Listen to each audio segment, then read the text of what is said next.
Hey, welcome back everyone. Or if this is your first time here, welcome. I'm really glad you found this little corner of the night. Get yourself comfortable. Maybe grab a blanket. Dim the lights if you haven't already. Tonight we are going back, way back to a world most history books completely forget to mention. Here is something that will stick with you. Right now, somewhere in 16th century England, a woman is already awake. It is pitch dark. The fire has gone cold in the night. The children are still sleeping. Her husband is still sleeping. And she is the only soul in the house with her eyes open, already moving, already working, already building the day with her bare hands before anyone else even knows the day has begun. She will not be remembered in any history book. She will not have a portrait painted of her. No one will write down her name. But without her and millions of women exactly like her, the entire world of Tudor England simply would not have turned. What did her morning actually look like? What did she do in that dark, quiet, forgotten hour before the sun came up? And what can 500 years of silence finally tell us? So before we step into her world together, if this kind of storytelling is something you love, the kind that takes you somewhere quiet and a little bit forgotten, it would mean so much to me if you hit that subscribe button and leave a like on this video. And honestly, drop a comment and tell me where you're watching from tonight and what time it is where you are. I love knowing that someone in California and someone in London are both falling asleep to the same story at the exact same moment. That is kind of magical if you think about it. Now, lights low, fan on if you like a little background hum, and let's go back to England together.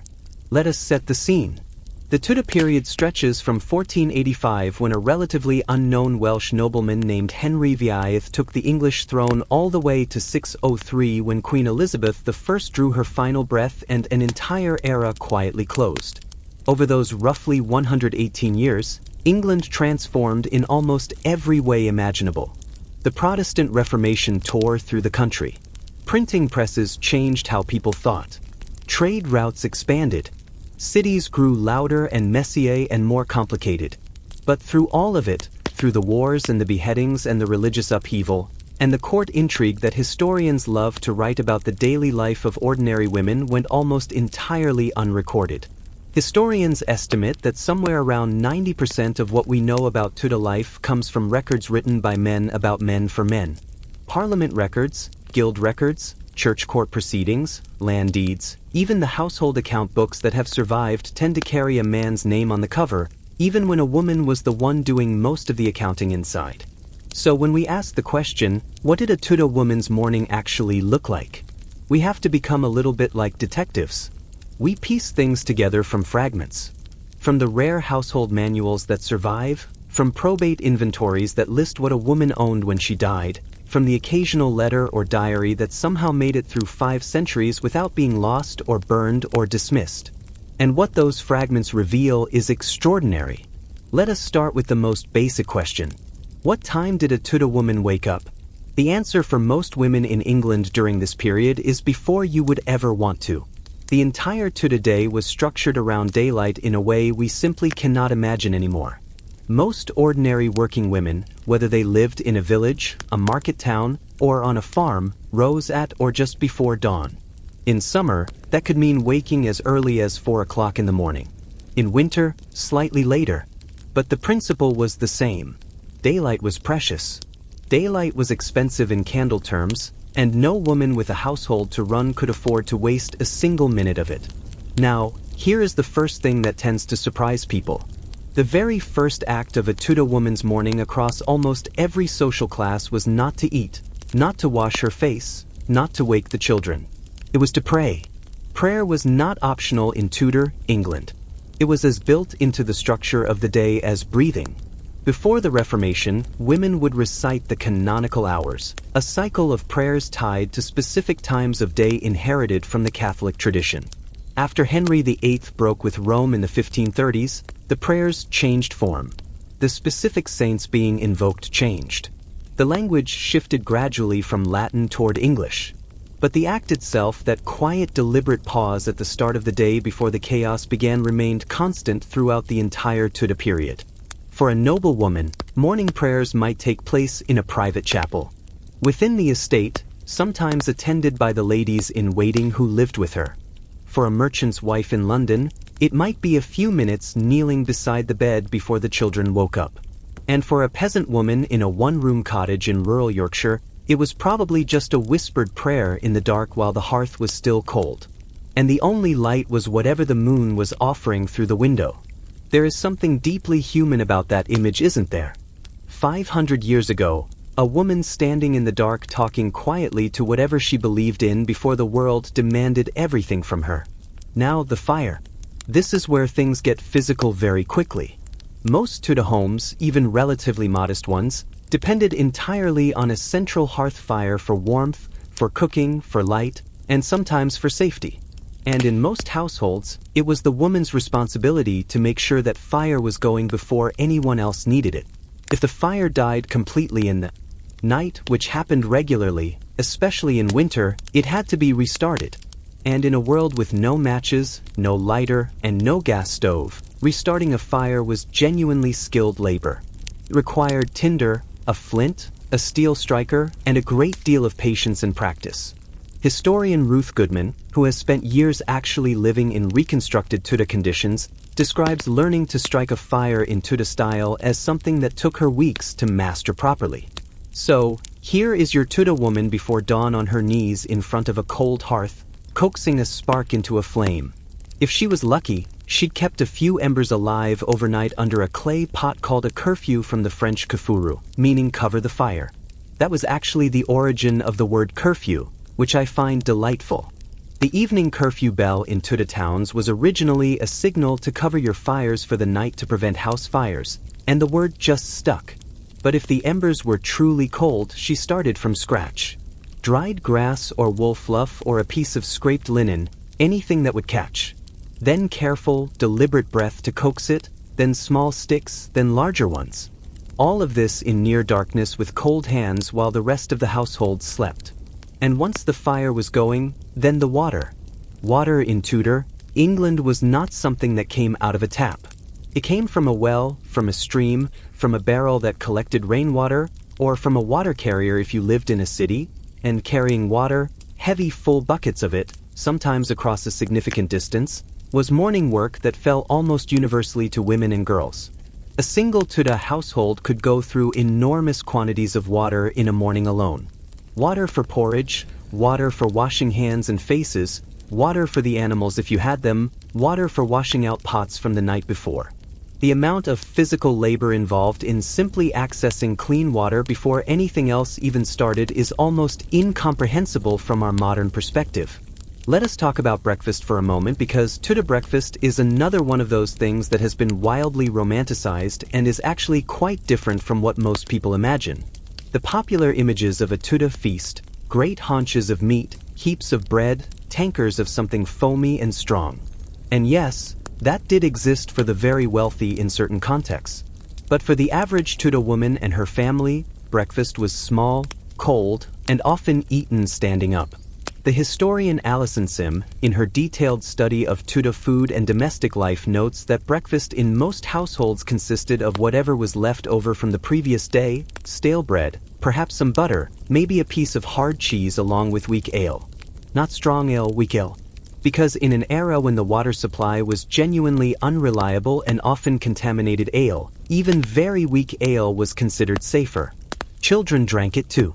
Small ale had very little alcohol content by our standards, but it was brewed in a way that made it cleaner than the local well water in many areas. And here is the thing about that bread.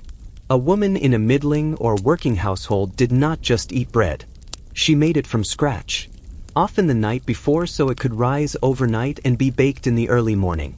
The bread making alone, grinding grain if necessary, mixing the dough, kneading it, waiting, shaping, baking in a clay oven that had to be preheated to exactly the right temperature was a multi-hour process that required real skill. Tudor bread came in different grades depending on your social position. The whitest, finest bread, called manchet, was for the wealthy. Working families ate bread made from coarser flour, often mixed with rye or barley. In very poor households, the bread might be made with oats, peas, or even ground acorns in times of scarcity. The quality of your bread was a very visible, very daily reminder of where you stood in Tudor society, and the woman of the house was the one who managed all of it. Now, here is where I want to pause and draw a distinction that I think gets lost in most tellings of this story. When we talk about Tudor women, we tend to flatten them into one image. The noblewoman in her farthingale being laced into her bodice by a team of ladies in waiting. And yes, she existed. Her mourning was elaborate, ritualized, almost theatrical, but she was a tiny, tiny minority. The vast majority of women in Tudor England, historians estimate somewhere between 70 and 80%, lived in rural settings, working within agriculture or small-scale trade. Their mournings were not rituals. They were labor. From the moment they opened their eyes, they were doing things that kept other people alive. A farm woman in, say, the West Country in 1540 might wake before dawn, and within the first 2 hours of her morning have restarted the fire, heated water, prepared breakfast, sent the children to their various tasks, fed the pigs or chickens, or both skimmed the cream from yesterday's milk, checked on a batch of cheese that was aging on the shelf, and started the bread dough for the day. All of this before her husband had finished his breakfast and headed to the fields.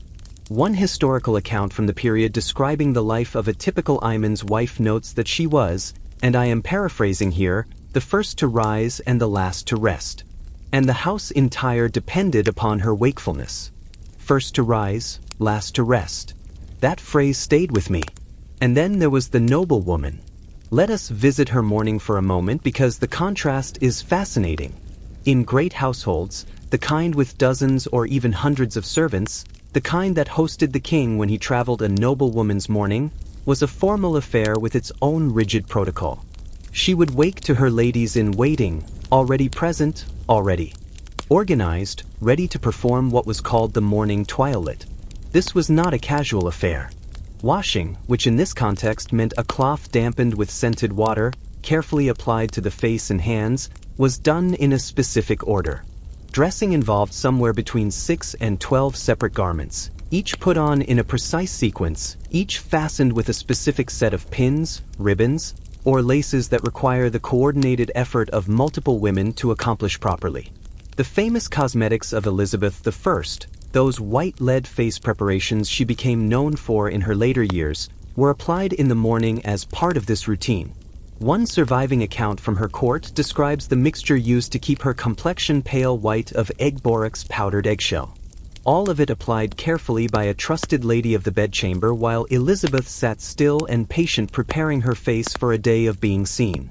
Even her hair hidden under elaborate wigs and headdresses as she aged required careful attention every morning. The headdress alone, whatever style was fashionable that year, had to be pinned with a precision that would make a surgeon envious. For a noblewoman, getting dressed in the morning was not a private act. It was a semi-public performance, and the women who helped her dressed the ladies of the bedchamber. The gentlewomen of the privy chamber held genuinely powerful positions in Tudor court society precisely because of how intimately they served their mistress in those quiet morning hours. And somewhere between the peasant woman with cold hands and a cold hearth and the queen being prepared for her public day, there was a third woman that history barely mentions at all, the merchant wife. One of the most remarkable and least discussed developments of the Tudor period is the rise of what we now call the middle-class skilled tradespeople, merchants, craftsmen, and the women who ran alongside them.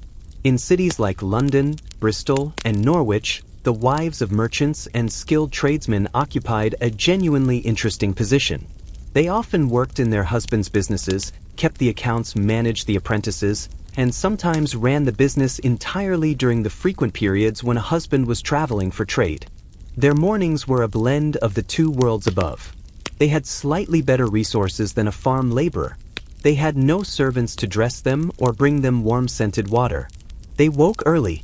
They tended their own fires. They prepared their own food.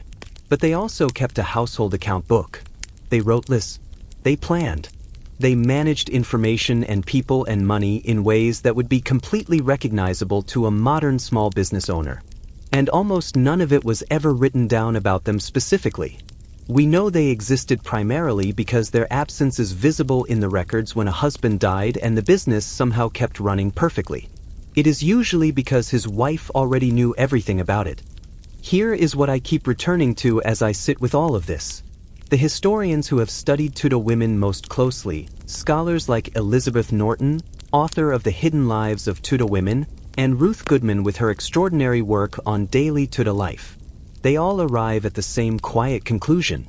The lives of Tudor women were in many ways invisible by design. The record-keeping structures of the time, the courts, the guilds, the church, the parliament were all built by men for men to track men's affairs. Women move through those structures like water through stone, leaving traces if you look carefully, but rarely leaving names. And so the morning world of the Tudor woman, that dark, purposeful, tender, exhausting, skilled hour before the sun came up, was lived and then simply forgotten. Except that it was not really forgotten, because every house that was warm when the family woke up, every loaf of bread on the table, every child fed and dressed and sent to work, that was her. That was her morning made visible in the world around her. She just never got credit for it. I want to leave you with one image tonight. Imagine a small cottage somewhere in rural England. The year is 1522. The pre-dawn air is cold and smells like damp thatch and wood smoke. Inside, a woman is kneeling in front of her hearth, a piece of flint in one hand, her other hand cupped around a small nest of wool fibers and dried grass.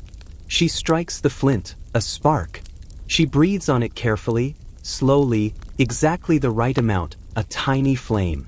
She feeds it. She tends it. She protects it from the draft coming under the door, and slowly the cottage begins to warm. In 20 years, the child sleeping in the corner will not remember this moment.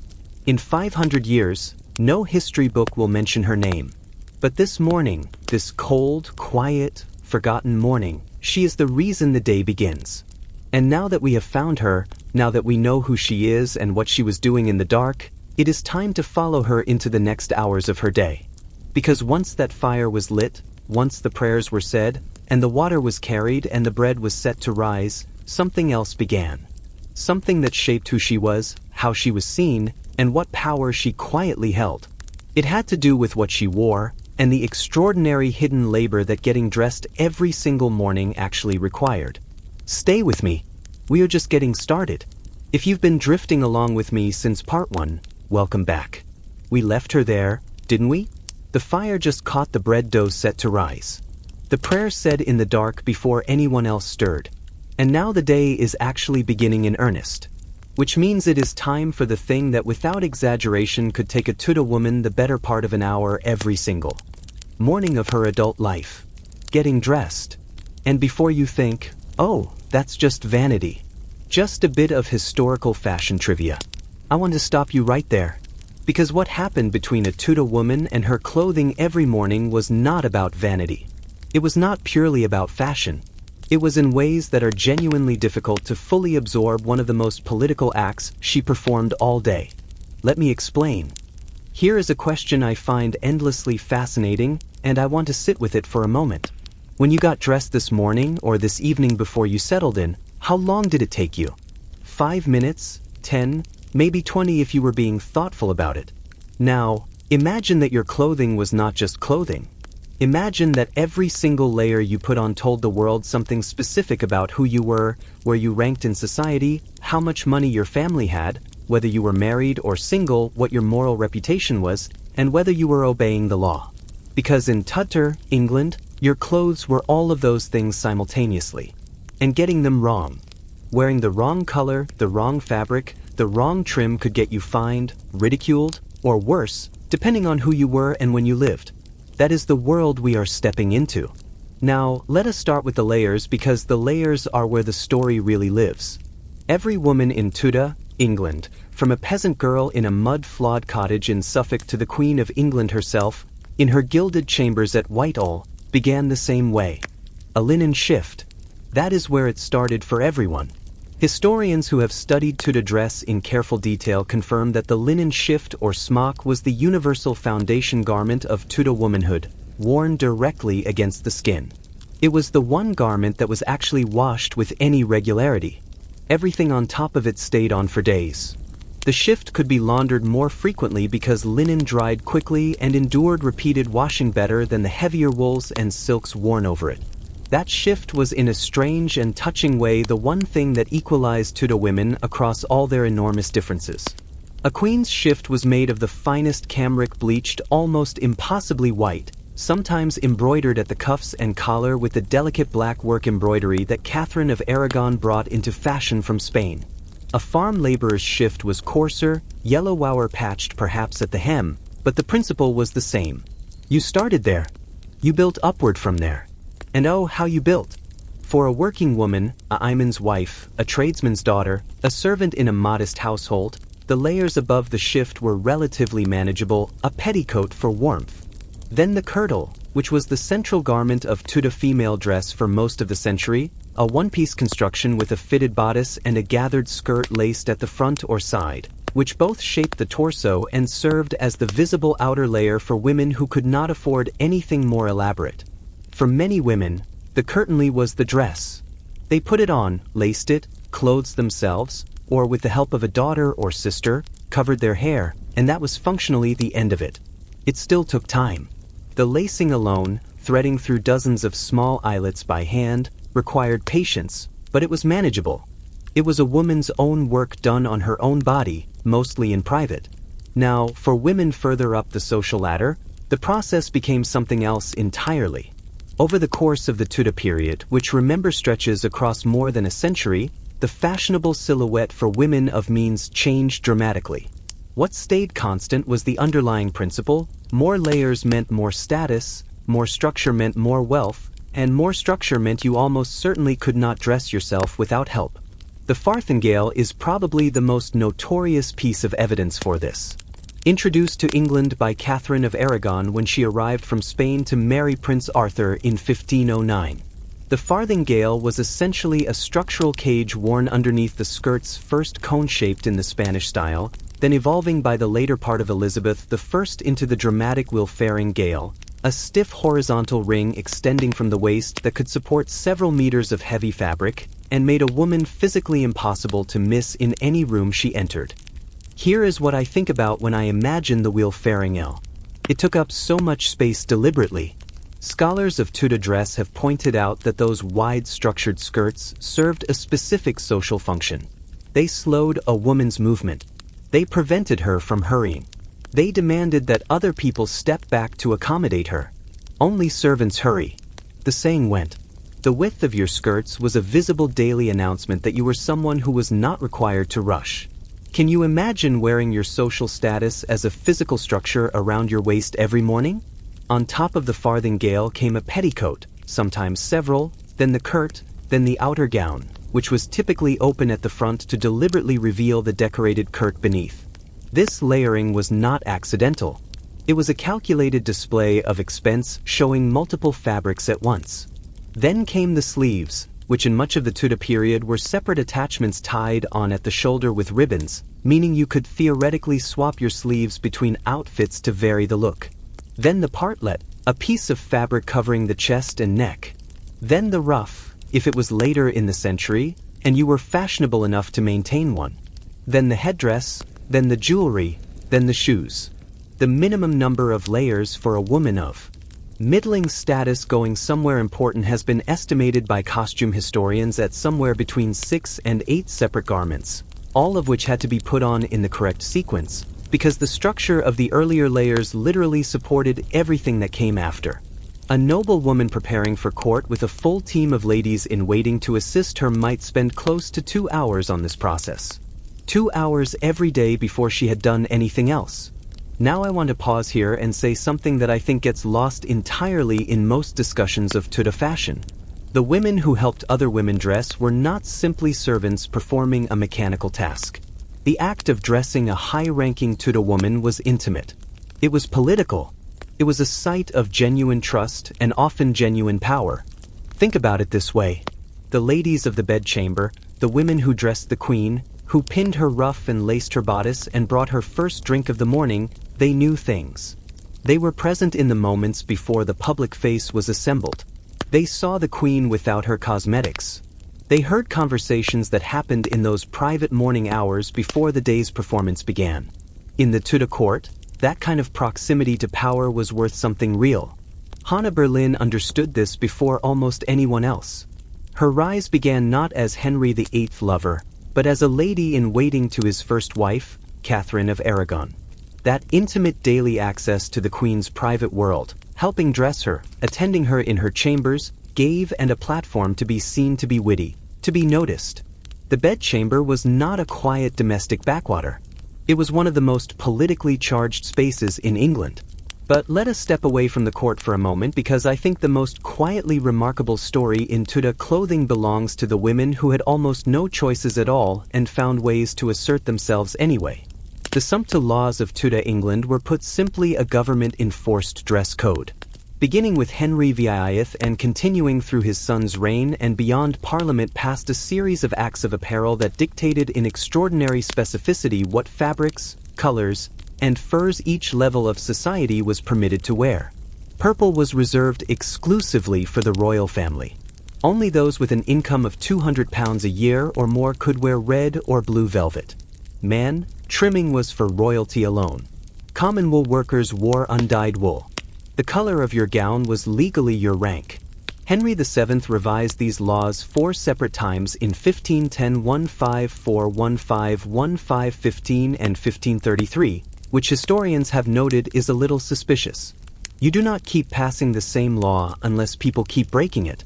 And here is the thing that I find genuinely delightful about this. A woman who dressed above her station was not subject to the same legal penalties as a man who did so. According to historical records of the period, a male laborer caught wearing the wrong fabric could be put in the stocks for 3 days and have the offending garment confiscated. A woman who dressed above her rank.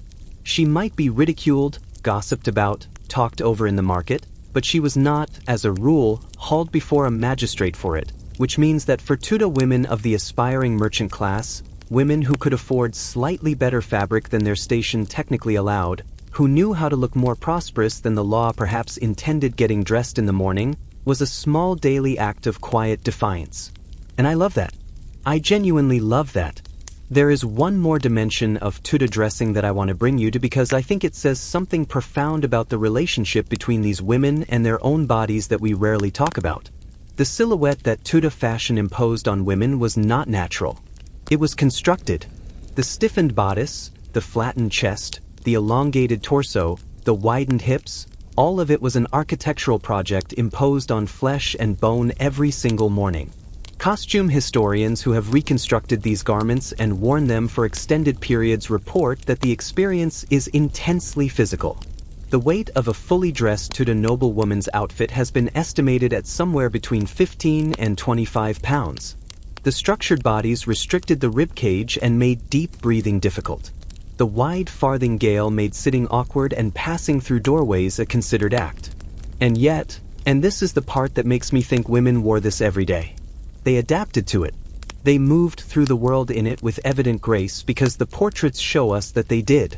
They managed households and raised children and conducted correspondence and walked gardens and danced gaillards and argued with their husbands, all while carrying the weight of their own social status literally on their bodies.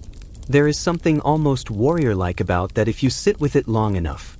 One surviving pair of bodies, essentially the stays worn to support Elizabeth I's effigy in her funeral procession, still exists at Westminster Abbey, made to the Queen's actual measurements. You can look at it today and understand in a very physical way the shape that was imposed on women of her era, the narrow waist, the long rigid front, the structure of it. She wore something like this every day for decades. Now, here is a question I want to leave hanging in the air for just a moment, because I think it is worth sitting with. We look at Tudor women in their portraits. Those spectacular, impeccably dressed, slightly stiff figures in velvet and pearls. And we see formality, we see rigidity, we see performance, and all of that is true. But what we sometimes miss is the quiet ingenuity underneath it all. The woman who knew exactly how to lace her own kirt in 3 minutes flat in the dark. The merchant's wife who found fabric just close enough to the legal limit that she could plausibly claim ignorance. The lady-in-waiting who, while pinning someone else's ruff, was listening carefully to every word being said in the room. Getting dressed in Tudor England was never just getting dressed. It was armor. It was argument. It was language. And now that she is fully dressed, that the layers are in place and the pins are set and the hair is covered and the day's persona is assembled, she has somewhere to be. Because the part of Tudor women's lives that history has perhaps most thoroughly erased is not the dressing. It is what happened next in the one room that was more entirely hers than any other place in the house. The kitchen, which was not just a kitchen, not by a long measure. Come with me. The kitchen was never just a kitchen. That is the thing that took me a long time to really understand about Tudor women's lives. We hear the word kitchen and we picture something domestic, something secondary, something tucked away at the back of the house where the real business of life happens somewhere else. But in Tudor England, in the vast majority of homes across the country, the kitchen was not the back room. It was the center. It was where decisions were made, where resources were managed, where knowledge was held, and where a woman exercised a kind of authority that no one thought to call authority at the time. Let us step into it. Picture a late October morning somewhere in the English Midlands. The year is 1553. The harvest has just come in, or most of it at least, and a woman is standing in her kitchen looking at what she has. She is not cooking. Not yet. She is calculating. How much salt does she have, and will it be enough to preserve the pork from the pig that was slaughtered last week? How much of the grain should be kept back for bread flour versus malted for ale? The apples are ripe. Does she dry them, turn them into cider vinegar, or press them for sauce that can be stored in sealed clay pots through the winter months? The onions and cabbages need to come out of the garden before the first frost. The smoked fish from last week needs to be checked. The cheese that has been aging on the shelf since August, is it turning correctly or has something gone wrong? Every single one of those questions is a logistics problem. Every single one of those decisions has a consequence that will ripple through the next 3 or 4 months of her family's lives. Get it wrong and people go hungry in February. Get it right and the household survives winter. She is not a housewife in the diminished modern sense of that word. She is a supply chain manager operating with no refrigeration, no supermarkets, no safety net, and no margin for error. Let us talk about pottage first, because pottage is the food that fed Tudor England and almost nobody talks about it seriously. Pottage was not a single dish.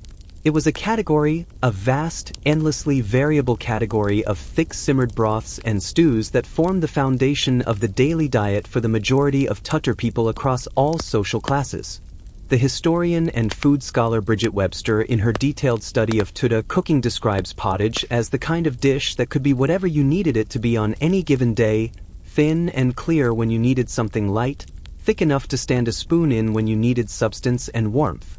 For working families, pottage was typically made from whatever was available. Cabbage, leeks, onions, dried beans, whatever herbs the garden offered, simmered long and slow over the hearth fire, and thickened with oatmeal or a handful of crumbled bread.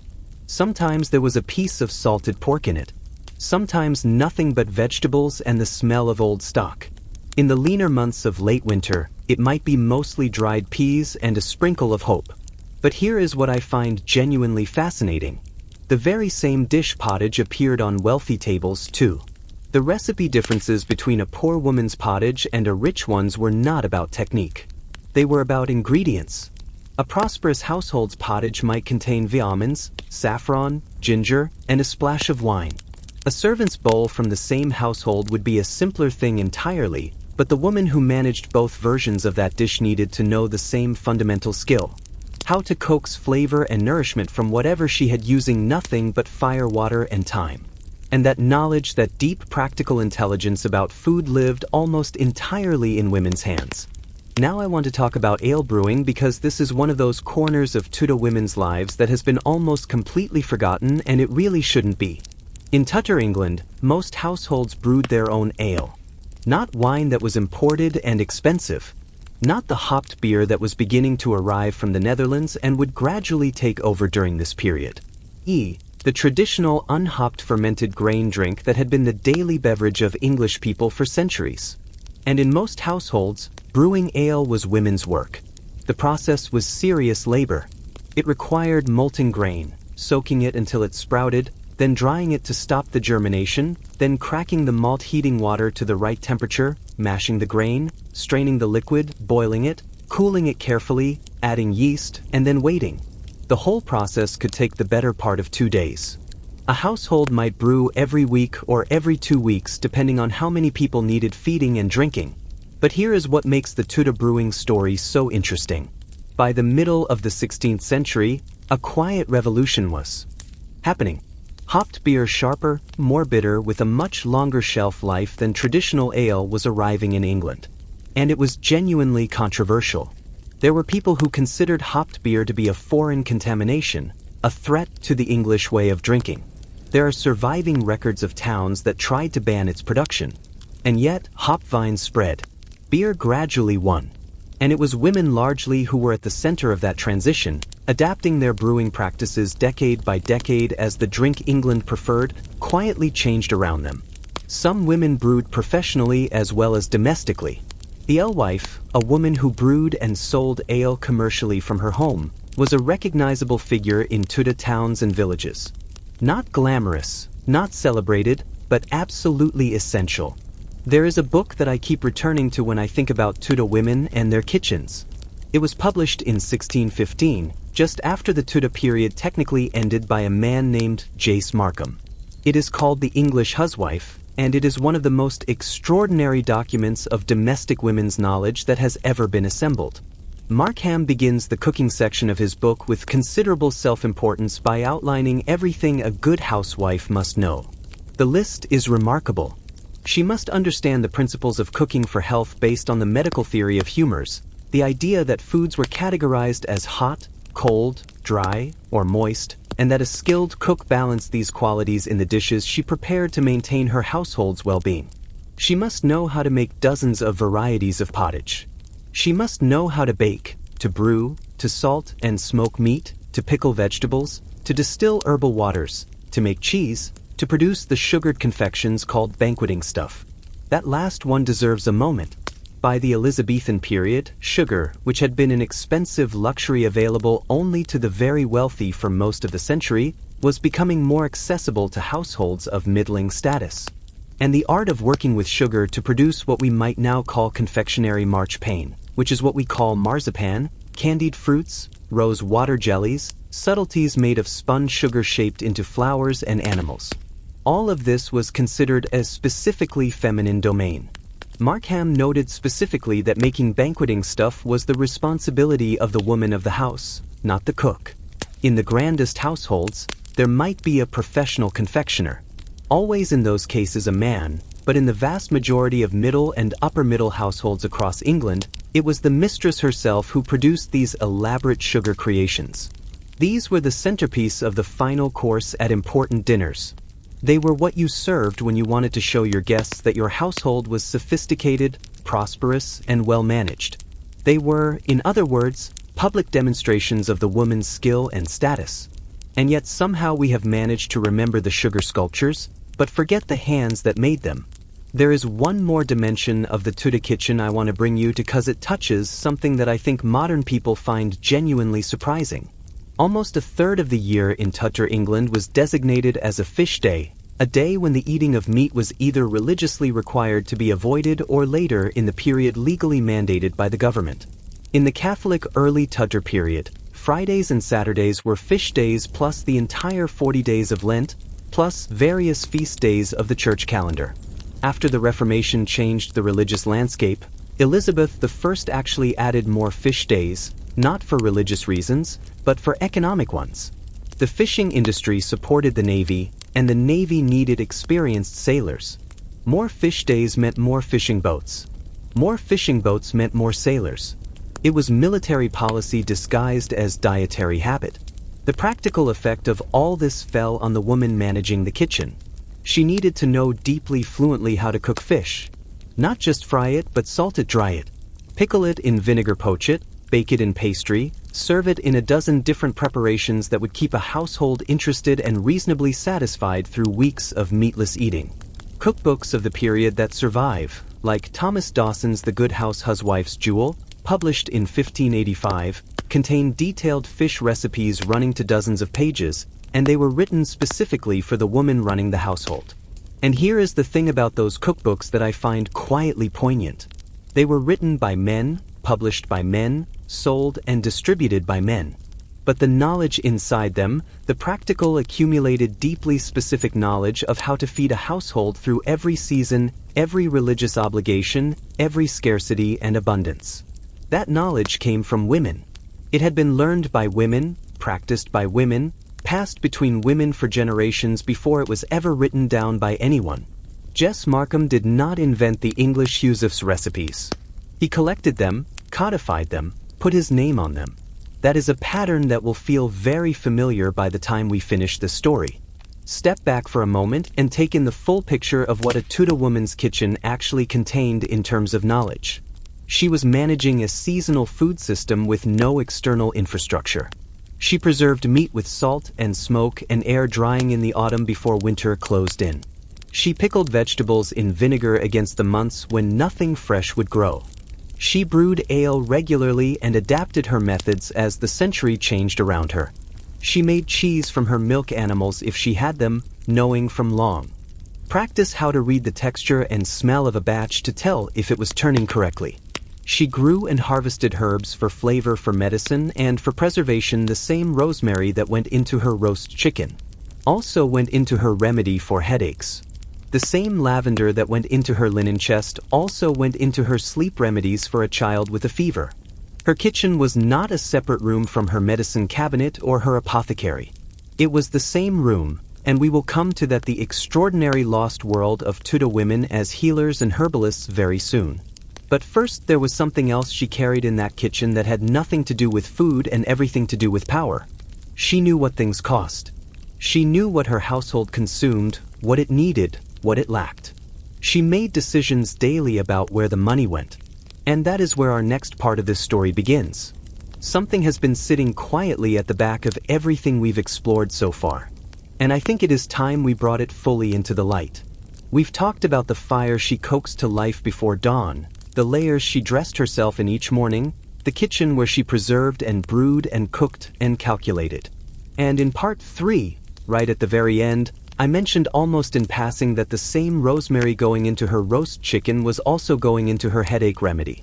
That the same lavender scenting her linen chest was the same lavender she tucked into a sleeping child's pillow during a fever.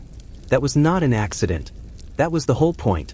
Because for a Tudor woman, there was no clean line between cooking and medicine, between the kitchen garden and the apothecary shop, between feeding her family and healing them. Those were not two separate domains.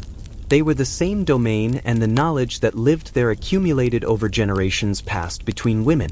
Tested and refined in the quiet of 1,000 ordinary kitchens across England was some of the most sophisticated practical science that existed in the 16th century. Let me show you what I mean. Here is a number that stopped me completely when I first came across it.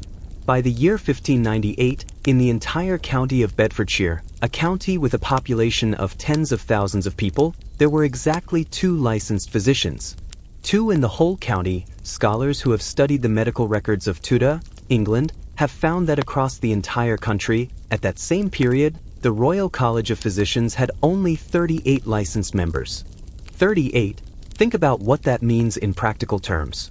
The overwhelming majority of people in Tudor England, in London, in market towns, in villages scattered across the countryside, had no meaningful access to a formally trained physician.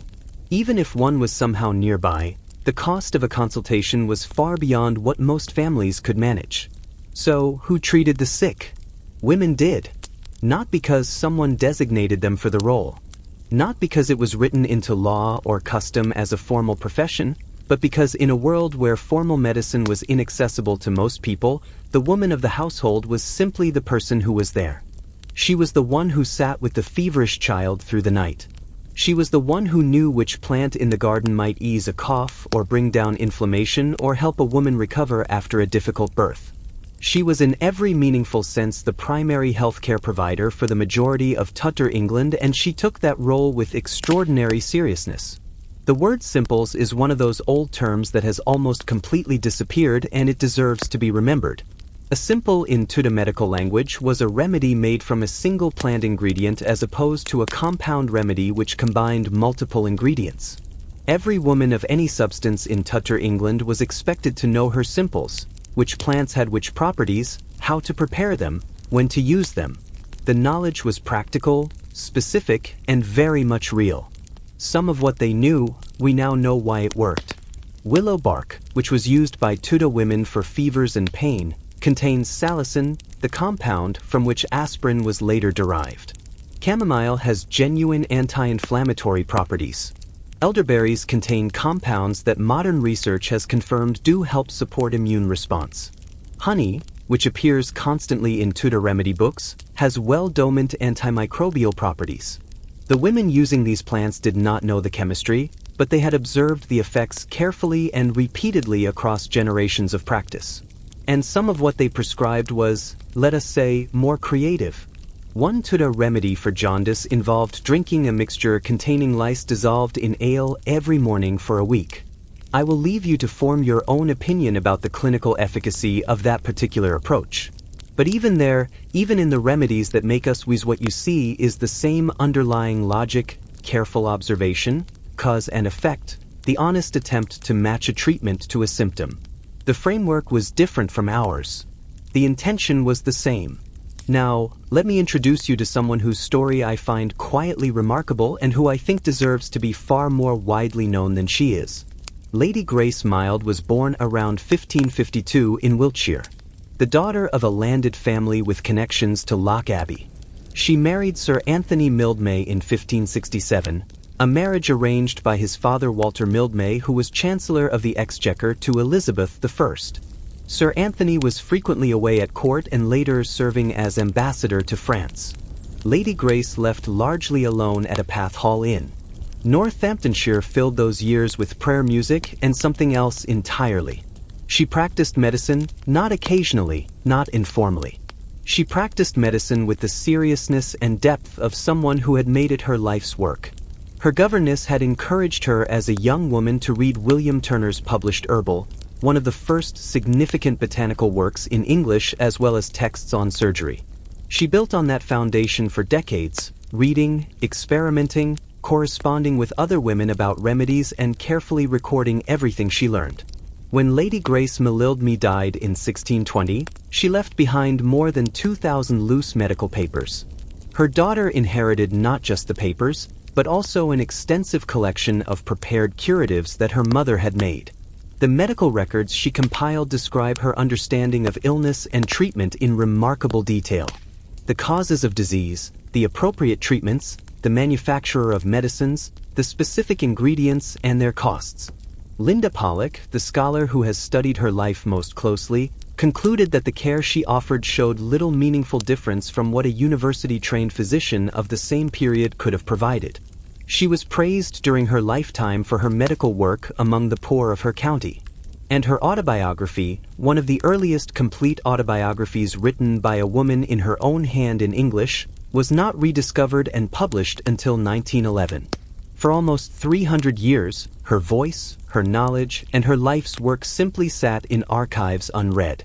One of the most fascinating aspects of Tudor women's medical practice, and one that I think we lose completely when we reduce it to home remedies, was the role of distillation.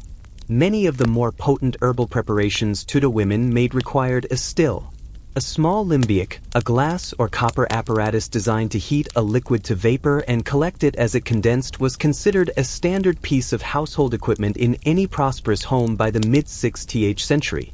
The Feuillère Shakespeare Library, which holds extraordinary collections of early modern manuscripts, has documented that women used these stills regularly to produce what were called waters, distilled herbal preparations that could be far more concentrated and shelf-stable than a simple infusion. Angelica water, for instance, appears repeatedly in household recipe collections as a treatment during plague outbreaks.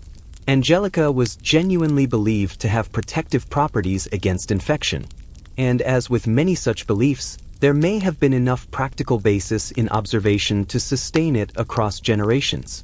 Lavender water was used for headaches.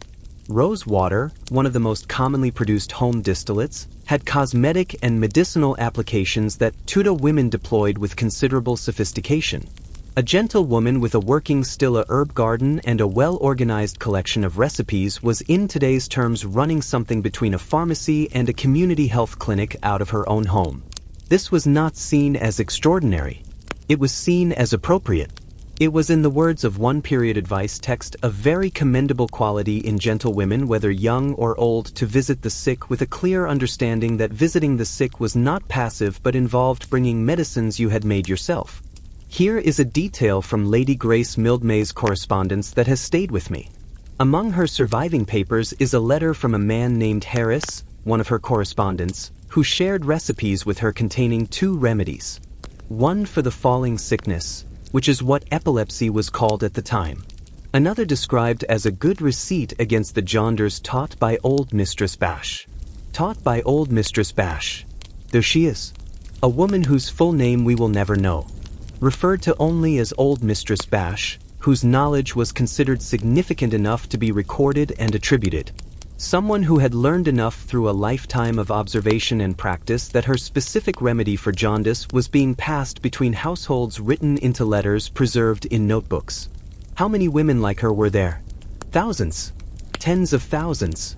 Women whose knowledge was specific and tested and genuinely useful, whose names we have lost entirely, who appear in the historical record only as a phrase taught by, as my grandmother used to say, a remedy given me by my neighbor before vanishing again into the silence.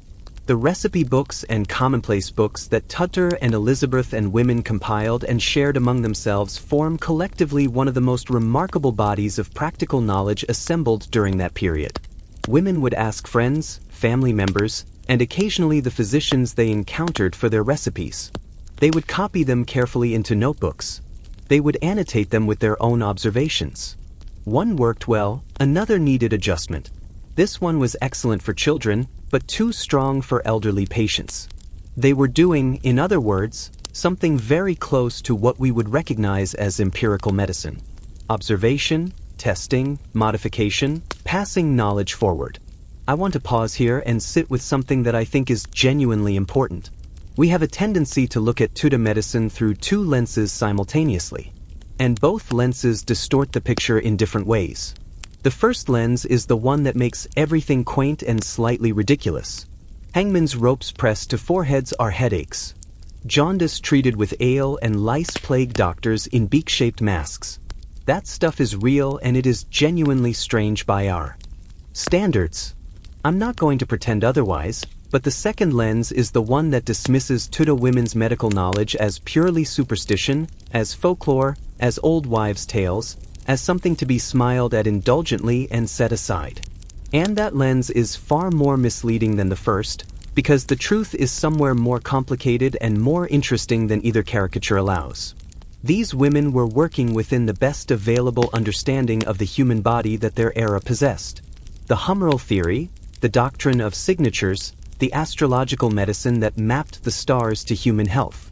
That framework was wrong in ways we have since corrected. But the practice built on top of it, refined through generations of careful observation, contained real knowledge alongside its errors. And the women who held it were not foolish. They were doing the best possible work with the tools and concepts available to them. Francis Bacon, the great Tudor philosopher of scientific method, not exactly a man inclined to sentimentality about women, wrote that he would rather take the advice of an experienced old woman that had been at many sick people's bedsides than from the learned but unexperienced physician. That is a remarkable thing to say, and he meant it. By the time Elizabeth I's reign drew toward its close, something was beginning to shift. Printed herbals were becoming more available.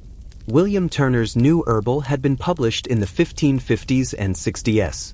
John Gerard's massive and influential herbal appeared in 1597. More women of the literate classes were reading these texts, annotating them, incorporating their findings into their own remedy collections. The line between women's knowledge and formal medical knowledge was blurring, not because formal medicine was becoming more accessible to women, but because women were actively reaching across the gap to claim whatever knowledge they found useful, and they were doing it quietly in the margins of books, in letters to their neighbors, in the notebooks they pressed into their daughters' hands as they aged. That act of pressing knowledge forward from mother to daughter, from neighbor to neighbor, from old Mistress Bash to Lady Grace Mild to the 2,000 papers left to her daughter. That quiet chain of transmission is one of the most persistent and underacknowledged forms of scholarship in English history. It had no publisher, no institution, no royal college to license its practitioners or validate its findings. It just kept moving forward year by year, generation by generation through the hands of women who understood that knowing how to heal was not optional. And yet all of this knowledge, all of this labor, all of this accumulated expertise, none of it was done alone. It was held together by something else. Something that ran underneath the practical work like a current beneath the surface of a river. Because Tudor women did not only work, they gathered. They talked. They taught. They sat together around fires and over needlework and in the hours before and after the main events of the day. And they built something that historians are only now starting to properly name and understand. Which brings us quite naturally to the needle and to the extraordinary world it made possible. Rosicka Parker, a scholar who spent years thinking carefully about what needlework actually meant for women across centuries, wrote something that has stayed with me. She called embroidery the subversive stitch, not because it was secretly rebellious in any dramatic sense, but because the very act of sitting still with a needle doing something society dismissed as decorative and passive turned out to contain worlds of meaning, worlds of resistance, and worlds of genuine intellectual work that almost no one thought to take seriously. Tudor England had no idea what it was allowing women to do with thread. Let us start with the most basic misunderstanding about Tudor women and needlework because it shapes everything else that follows. When most people picture a Tudor woman sewing, they picture leisure. They picture a noblewoman at a window embroidering flowers onto a cushion to pass a pleasant afternoon. Delicate work, decorative work, the kind of occupation a woman took up when the real business of life was being handled by someone else. This picture is wrong in almost every way. For the overwhelming majority of Tudor women, regardless of social class, working with a needle was not optional. It was not a hobby. It was not a Gentile pastime.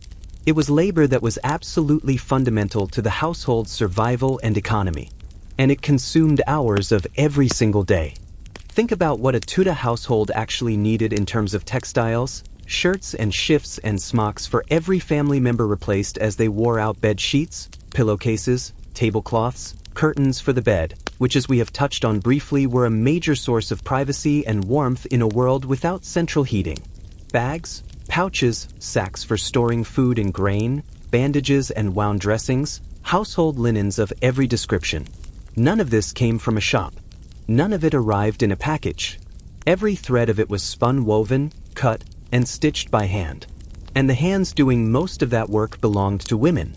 A Iman's wife in Tudor, England, might spend 2 to 4 hours every day on textile work just to keep the household's existing linens in repair just to replace what had worn through. Before you even got to the more ambitious projects, the embroidered pieces, the finer work, the basic maintenance of a family's textile needs was a continuous, never-ending labor that ran quietly alongside everything else she did. Now, here is where the story gets genuinely interesting.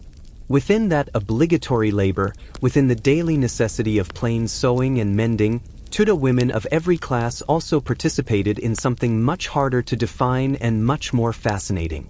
Embroidery, the art form that was both required of them and simultaneously one of the very few spaces where they could exercise genuine creative and intellectual freedom.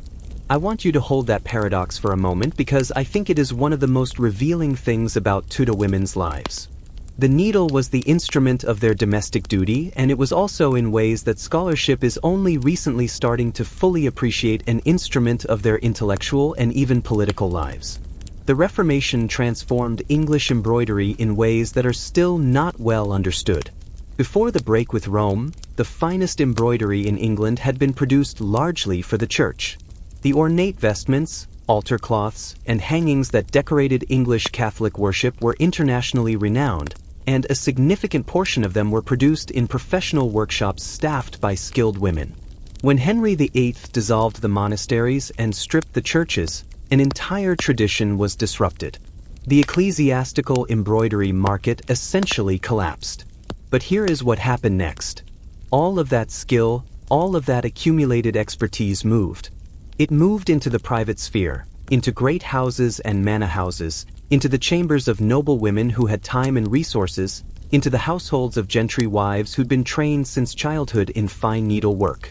Historians who study the textiles at Hardwicke Hall, that extraordinary Elizabethan mansion in Derbyshire, have found direct evidence of this migration. Church vestments seized during the dissolution of the monasteries were literally cut apart and recycled into secular embroideries. The same gold thread that had once adorned a priest's vestment ended up stitched into a wall hanging by the Countess of Shrewsbury. And who was the Countess of Shrewsbury? She was Elizabeth Tolbert, known to history as Bess of Hardwicke. Born around 1527, the daughter of a modest Derbyshire landowner, she rose through 4 carefully managed marriages to become one of the wealthiest individuals in Elizabeth and England, second only to the Queen herself. She built Hardwicke Hall, one of the most remarkable buildings of the age, with its famous motto, worked into the stone, more glass than wall. She acquired land-managed estates, maneuvered through court politics, and accumulated power with a focus that contemporaries found extraordinary. She also embroidered constantly with fierce concentration and extraordinary skill. Scholars who have studied the embroideries at Hardwicke Hall, the textiles that Bess accumulated over her lifetime, many of which she worked herself or oversaw the production of, have concluded something remarkable. Those hangings and cushions and panels were not simply decorative. They were not status displays, though they functioned as that too. They were, in the analysis of textile historian Santina Lai, more valuable than the building that housed them. The total textile collection at Hardwicke was worth more than the hall. But there is something even more striking. The scholar Nicole Labou, examining these embroideries in careful detail, argues that for Bess of Hardwicke and for her most extraordinary needlework companion, they functioned as something we might now call stitched notebooks, systems for organizing and remembering knowledge, embroidered cabinets of curiosity in which plants from botanical text, animals from natural history books, emblems from classical learning were worked into thread and preserved in a form that could be studied, handled. In an age when women had almost no access to formal education and were expected to remain largely outside the life of the mind, Bess of Hardwicke was using embroidery as a system of self-education and intellectual organization. I find that quietly astonishing. Her most famous needlework companion brings us to one of the most emotionally resonant stories in this entire series. In 1568, Mary, Queen of Scots, deposed from her throne in Scotland, 30 years old, having fled across the border into England, was placed under the protection and surveillance of George Talbot, the Earl of Shrewsbury, which meant she was, in practical terms, placed into the household world of his wife, Bess of Hardwicke.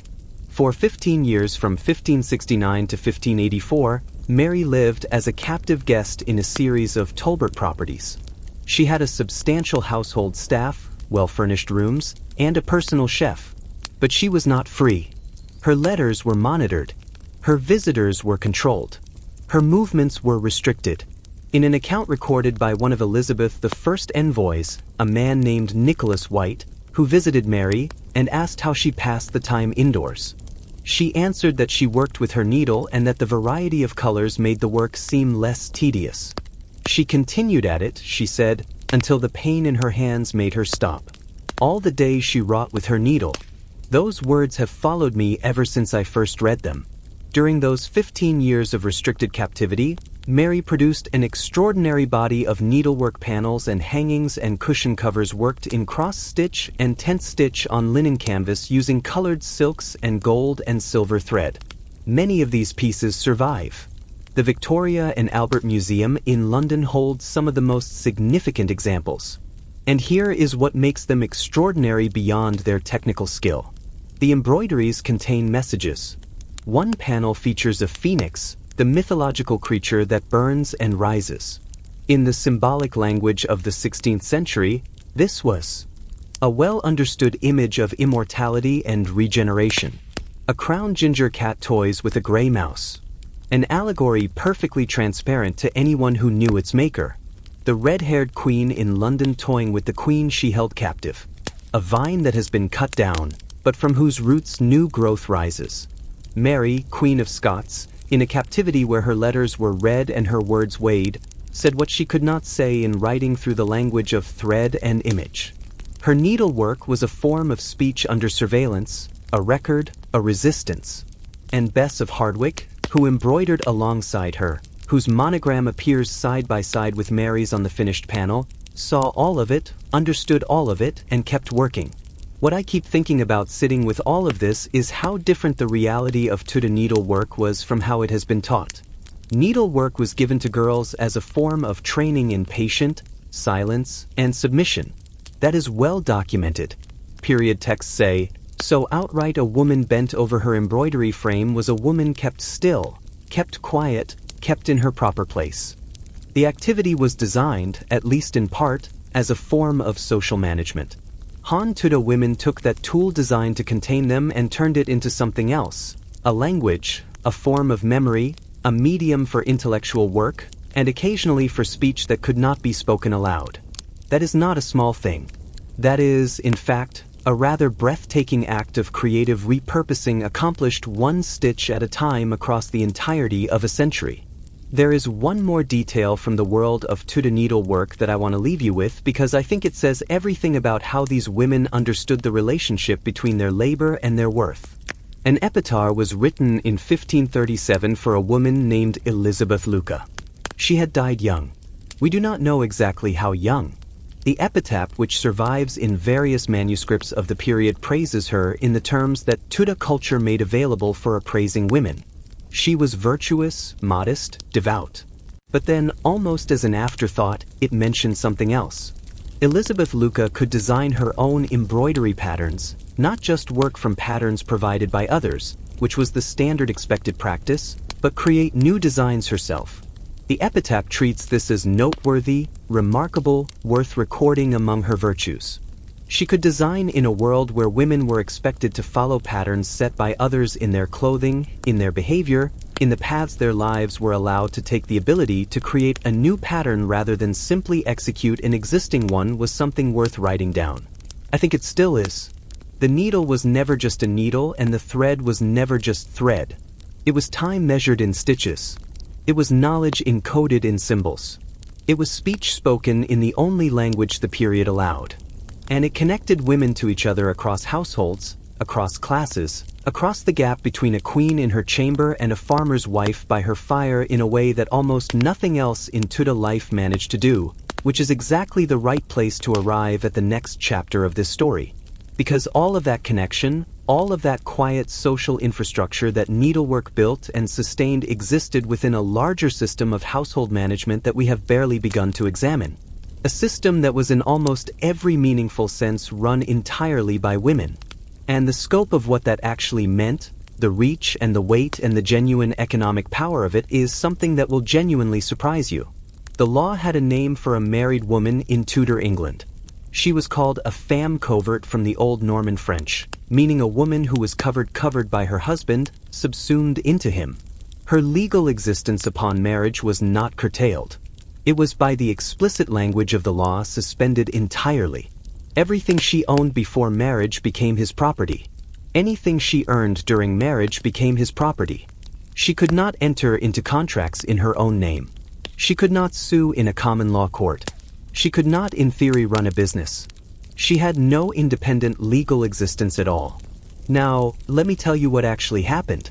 Take a moment to think about the sheer logistical reality of running a large Tudor household.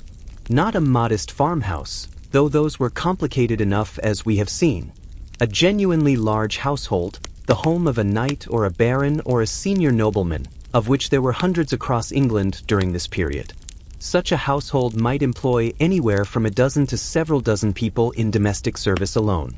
A steward for the estate, a bailiff managing the tenants and rents, a cook or several with their own hierarchy of kitchen staff beneath them, laundry women, chambermaids, grooms and stable hands, ladies in waiting if the mistress was of sufficient rank, a governess for the children. In a great household, the staff could swell to 50, 60, 70 people or more.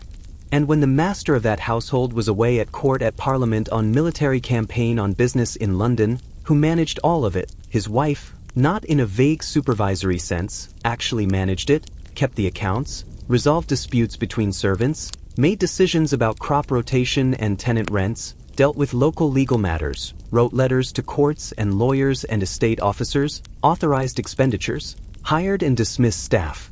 She was in every practical sense the chief executive officer of an operation that might represent the single largest economic enterprise in her region.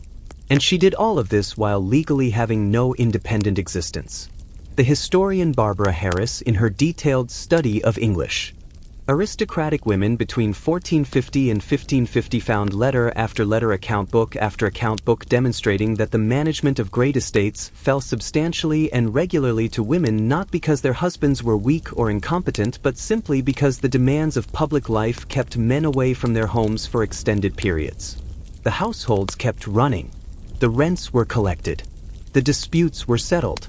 And the women doing this work left behind in those records evidence of a practical competence and administrative intelligence that the law of their time officially pretended did not exist. But here is the detail that truly astonishes me every time I return to it. Catherine of Aragon, the first of Henry VIII's 6 wives, the woman whose removal from the throne triggered the English Reformation, served as regent of England. While Henry was campaigning in France in 1513, she was not merely holding the throne warm while he was away. A Scottish army invaded from the north, and Catherine organized the military response. She wrote letters to the commanders. She rallied support from the nobility. The English forces won a decisive victory at the Battle of Flodden, and Catherine prepared to send Henry the captured Scottish king's coat as a trophy, proudly, practically with clear satisfaction in a task efficiently completed. She signed her letters during this period as Catherine the Queen, your governor. Her governor, not his wife, not his regent in name only, his governor, the person actually running England while England needed running. And yet by the legal doctrine of coverture, she had no independent existence at all. Let us zoom back out to a more ordinary scale because I do not want this to become a story only about queens. Most Tudor women were not queens, but the same fundamental dynamic played out at every level of society, just with different stakes. Iman's wife in Shropshire, when her husband traveled to market or lay ill in bed with a winter fever, made the decisions that kept the farm functioning. She dealt with the tenants if they had any. She negotiated with the local miller about the grain. She organized the harvest workers. She kept whatever records the household maintained. She was not extraordinary for doing this. She was simply doing what women of her station were expected to do when circumstances required it. Now, here is the question I want to sit with for a moment. How did a Tudor woman learn to do all of this? The answer is one of the most elegant and completely invisible educational systems I have ever encountered. Young women of the middling and upper classes from roughly their early teens were routinely sent to live in the households of families of equal or higher rank. There they served as attendants to the mistress of the house. And in doing so they watched, they participated. They learned from close observation and daily practice every skill that would be required of them when they became mistresses of their own households. They learned how to manage a kitchen at scale, how to oversee servants without losing their respect, how to keep household accounts, how to plan meals for 50 people and plan them correctly, how to negotiate with suppliers, how to read the quarterly accounts, how to make decisions about what could be deferred and what could not. The Tudor household served as the most comprehensive professional training program for women that the era could devise, and the only way to access it was to have been born into approximately the right social position and to have survived long enough to be useful. What was learned there was not trivial. It was the entire practical curriculum of female authority. Now, I want to talk about the moment when that authority became briefly and surprisingly completely unencumbered. Widowhood. This is perhaps the most underappreciated chapter in the story of Tudor women's lives, and it is a chapter with a rather sharp and startling turn. The law of coverture, which had so comprehensively absorbed a married woman into her husband's legal identity, had a flip side. As an unmarried woman, whether never married or widowed, a Tudor woman held the full legal status of what the law called a theme sole. A sole woman, legally independent, able to own property, able to enter contracts, able to sue and be sued in her own name, able to operate a business, sign documents, make decisions, hold title to land. The legal status of an unmarried woman in Tudor England, as scholars of property law have noted, was actually unique in Europe. English single women had more legal independence than their counterparts in most continental countries where a male guardian was typically required regardless of marital status. In England, The widow stepped out of her cover into something remarkably close to full legal personhood, which meant that for many Tudor women, widowhood was not simply a period of loss. It was practically, legally, economically the most powerful period of their lives. You have already met one of them in passing. Bess of Hardwick widowed 4 times each marriage, more advantageous than the last each widowhood, building her wealth in independence, until she became the second richest person in Elizabeth and England after the Queen herself. But Bess was exceptional in the scale of her accumulation. She was not exceptional in the pattern of it. Tudor England was full of women who managed significant affairs during widowhood, women who ran family businesses, women who negotiated leases and managed properties and pursued legal claims in their own names with a confidence and competence that surprised nobody who knew them because it had been building for decades. Here is the quiet irony at the center of all of this. The law said she had no independent existence during her marriage. But during her marriage, she was learning. She was practicing. She was developing the skills and the knowledge and the networks and the judgment that would allow her the moment cover lifted to act with remarkable effectiveness.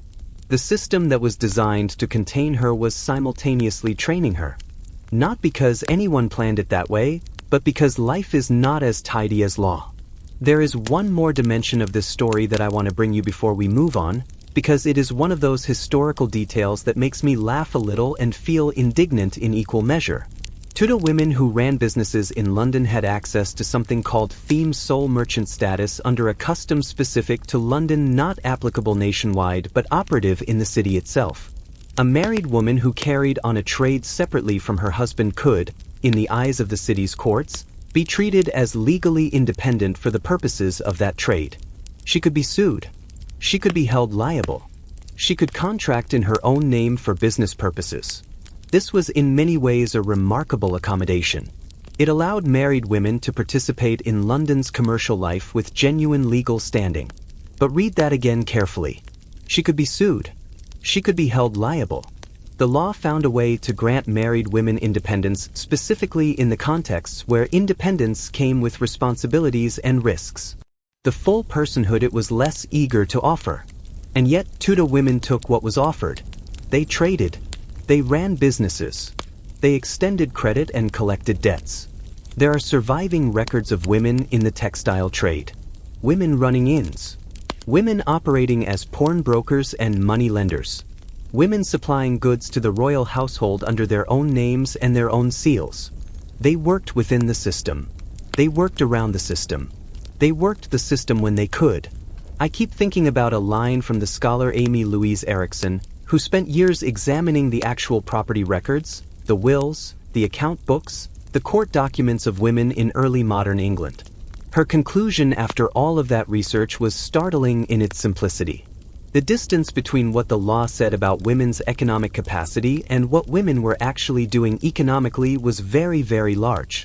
That gap, that wide, daily, unremarked space between the official story and the lived reality is, I think, one of the most human things about Tudor women's lives. They were told one story about themselves. They lived a quite different one, and they rarely made a great noise about the contradiction, because making a great noise about it would have served no one. They just kept managing, kept accounting, kept building, kept running things. And now, having seen how she managed the household she ran, the people she employed, the money, she tracked the estate she maintained, it is time to step into a space that was entirely, completely, and without question hers alone. The room where no man was welcome. The room that belonged to women in a way that nothing else in Tudor life quite did. The room where life itself began and ended, and where women held a knowledge so deep and so intimate that even the most powerful men in England waited outside its door. Close your eyes for a moment, just for a moment, and imagine a room. It is small. The windows have been shut, and every curtain drawn tight across them, so not a thread of daylight comes through. Even the keyhole has been stuffed with cloth to keep the outside air at bay. A fire burns high in the hearth, not for warmth alone, but for light, and for reasons that go much deeper than anyone in that room could quite explain scientifically. Candles burn on every surface that can hold one. The air is dense and warm and smells of herbs and tallow and something animal and earthy and very old. In the center of this room, on a bed stripped to clean linen, a woman is in labor. Around her other women, 610 of them. Some hold her hands. Some walk with her between contractions, steadying her when her knees want to give. One tends the fire. One prepares a warm cordial, a spiced drink of wine and eggs that she will need between waves of pain.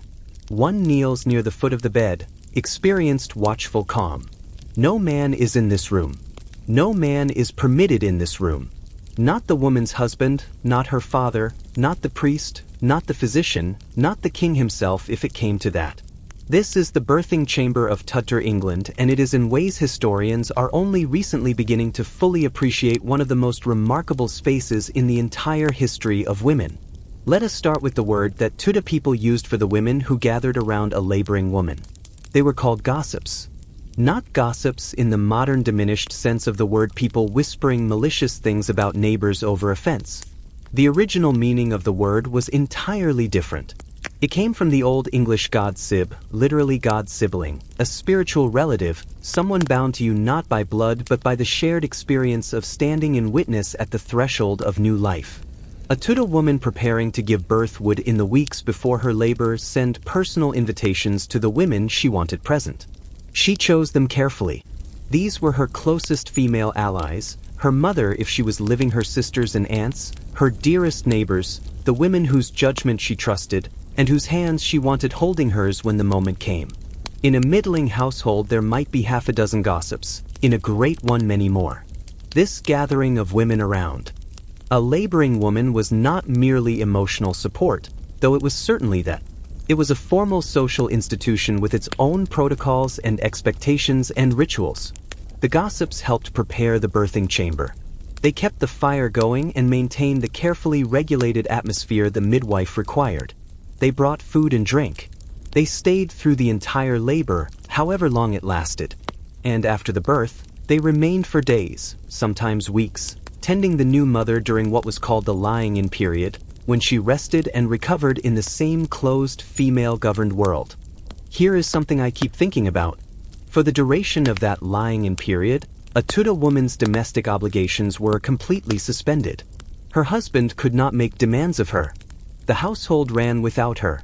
She lay in bed, tended by other women, and rested, perhaps the only extended rest most Tudor women ever experienced in their adult lives. The historian and writer David Cressy called the Tudor birthing chamber child bed mysteries, a name that I find perfect. It was mysterious, it was deliberate, and it was an inversion of almost everything else in Tudor society. Now, the midwife. If there is one figure from Tudor women's lives who deserves far more attention than she typically receives, it is the Tudor midwife. Not just as a medical practitioner, though she was a genuinely skilled one within the limits of her era, but as a woman of remarkable institutional power and social standing, who has been almost entirely written out of the history she helped to make. Let me give you a sense of the scope of what a Tudor midwife actually did. She was first and most obviously the person who managed the birth itself. She positioned the laboring woman sometimes on a birthing stool, a low seat with an open center, sometimes on her hands and knees, sometimes lying on her side supported by an assistant. She knew how to assess the progress of labor. She had techniques for managing a labor that was not progressing. She could, in cases where the baby was presenting incorrectly, attempt to reposition it, a dangerous and delicate procedure that required years of experience to do safely. She applied oil. She offered physical support. She provided through her presence and her calm, something that the modern medical system has a word for: continuous labor support. Modern research has consistently shown that continuous support during labor improves outcomes. The Tudor midwife provided this as a matter of course, with an entire room full of gossips backing her up. And she had one power that no other woman in Tudor England possessed. One power that the church itself had granted her and that no bishop or priest could take away. She could perform the sacrament of baptism. This was, to use a word that feels entirely appropriate here, extraordinary. The Church of England, both before and after the Reformation, held that baptism was one of the 7 sacraments. You needed a priest to perform it. Women could not perform it except with one crucial exception that the Church was careful to preserve in an emergency. If a baby was in immediate danger of dying before a priest could be summoned, the midwife was empowered to baptize the child. She'd been taught the correct formula. She had the water ready, and her baptism was considered fully valid, as efficacious as any priest's. Elizabeth Norton, the historian who has written so carefully about Tudor women's lives, describes this as the only example in the entire Tudor period of the church permitting a woman to perform one of its sacraments. Think about what that means. A midwife, a woman with no formal university education, no ordination, no institutional religious authority, was trusted by the church with the eternal soul of a newborn child in the moment of its greatest danger. That trust was not given lightly, and it was not given to just any woman. To practice as a midwife in Tudor England, particularly in towns and cities, a woman had to take an oath, a formal binding oath administered by the bishop. The oath required her to swear that she would serve all women, equally rich or poor, without withholding her skills, that she would not use magical practices or witchcraft, that she would not substitute one baby for another, that she would not allow a baby to be baptized privately without proper witnesses. And this one always catches my attention, that she would not allow any piece of the birth materials to be kept for use in witchcraft. The umbilical cord, the placenta, even the caul, the thin membrane that sometimes covered a baby's face at birth, which was believed to carry powerful protective properties. That lust requirement tells you something significant. The church was not worried about midwives being witches. It was worried about what people might do with the things midwives handled, things that were seen as charged with life and power and mystery. The midwife was so intimately connected with the threshold between the living and the not yet living that the materials of her work carried supernatural weight. She moved between worlds, literally and symbolically. Let me introduce you to Alice Massey. Alice Massey was the royal midwife to Elizabeth of York, the queen who married Henry VIII and became the mother of the dynasty, the woman after whom the Tudor rose was named, combining the white rose of York with the red rose of Lancaster. Elizabeth of York had several children, and the records note that Alice Massey had not lost one of them. In an era when infant mortality was a constant devastating reality, that record was extraordinary. It was also, in practical terms, her value to the dynasty. The accounts note that Alice was richly rewarded from the royal coffers for her service, not merely paid rewarded. Henry VIII, who was by all accounts a famously careful and calculating man with money, understood the value of what she brought to his household. A living heir was worth any price. A dead heir, as his family had already learned, through the bitter losses of the Wars of the Roses, could destabilize everything. Alice Massey was present at moments of profound historical consequence. She was in the room when the future of England drew its first breath, and then, as was the pattern for midwives throughout this period, she retreated back into silence. Her name survives in the accounts. Her life does not. She held dynasties in her hands. The history books written by men for men mostly forgot to mention her. After the birth, there was one more ritual that returned the new mother from the female world of the lying-in chamber, back to the mixed social world of Tudor life. It was called churching. Churching was a ceremony held at the parish church, usually about a month after the birth, in which the new mother accompanied by her gossips. The women who had been with her through the labor and recovery was formally blessed and welcomed back into public life. She entered the church, was met by the priest at the threshold, led to a special pew set aside for new mothers, and received the church's blessing. The Reformation changed the theology around churching, stripping away some of its explicitly purification language, which was seen as too Catholic, but it did not abolish the practice. Women continued to be churched throughout the Tudor period and well beyond. It was, if anything, even more socially important after the Reformation, when many of the other formal female rituals of Catholic life had been removed. Churching was one that survived. And here is the detail I find most touching and perhaps most telling about what churching actually meant. The women who had been with the new mother during her labor and lying in walked with her to the church. They sat with her during the ceremony, and afterward there was food and drink and celebration paid for traditionally by the new father. The gossips had done their work. They had shepherded their friend through the most dangerous passage in Tudor women's lives. Now they celebrated together. The birth was not just a medical event. It was a social occasion, a community event, a moment when women's networks became visibly powerful and important in ways that were recognized even by a society that spent considerable effort not recognizing women's importance. Here is the question I want to ask directly. Why was the birthing chamber forbidden to men? The official explanations were medical and moral. Fresh air was believed to be harmful. The atmosphere needed to be carefully controlled. Young unmarried women were thought too delicate to witness labor. But I think there is something else going on. Something that the historian who described childbirth as an inversion of the usual power dynamics put her finger on precisely. In the birthing chamber, women were in charge. The midwife directed.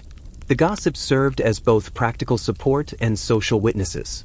The decisions about the woman's care, her comfort, her positioning, the management of her pain, the handling of the newborn, all of these fell to women. In a world where women were legally subsumed into their husbands, where they could not sue in court or run a business or hold public office, the birthing chamber was the one room in England where female authority was totally unquestioned and officially recognized.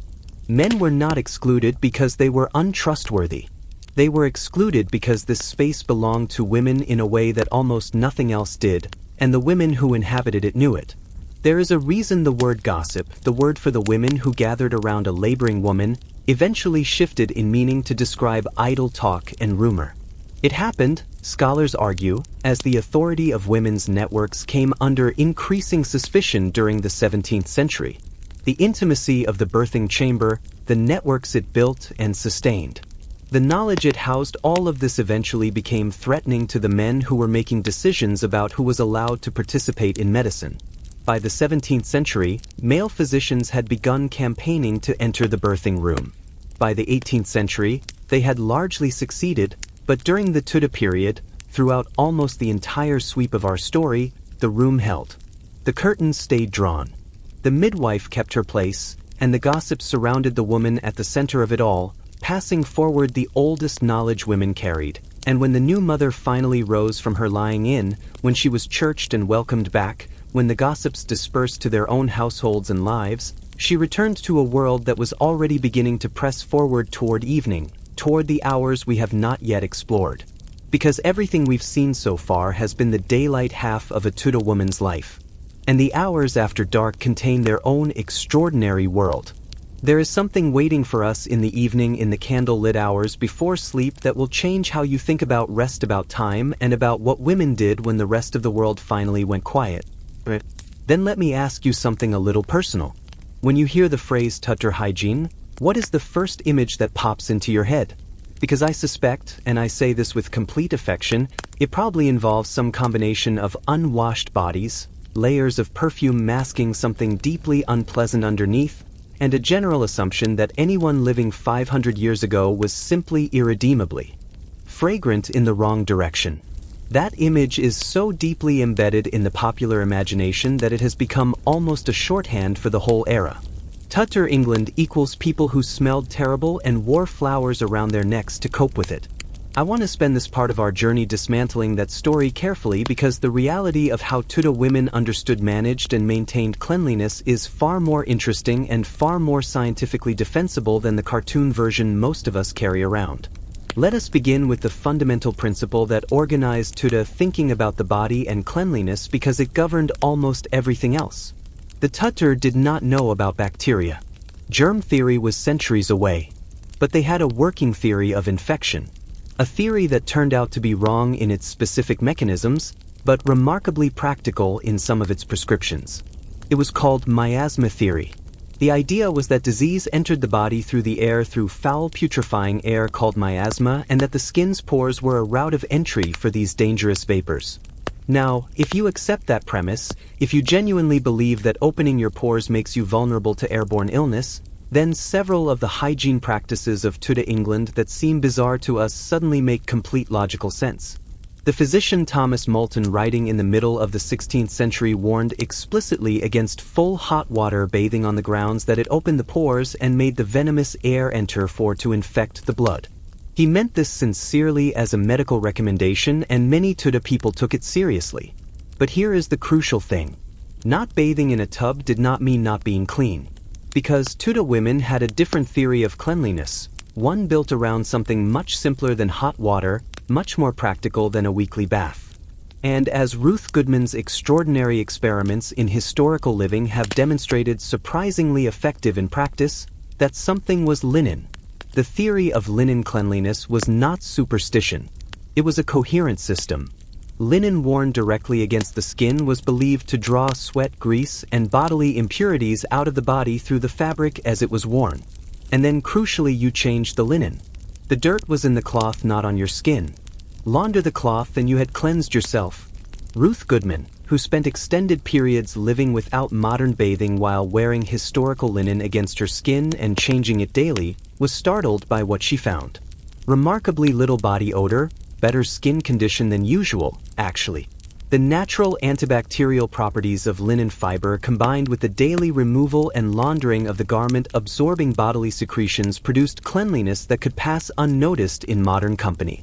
What this meant practically was that the woman who managed a Tudor household was managing among everything else a constant and demanding cycle of linen care.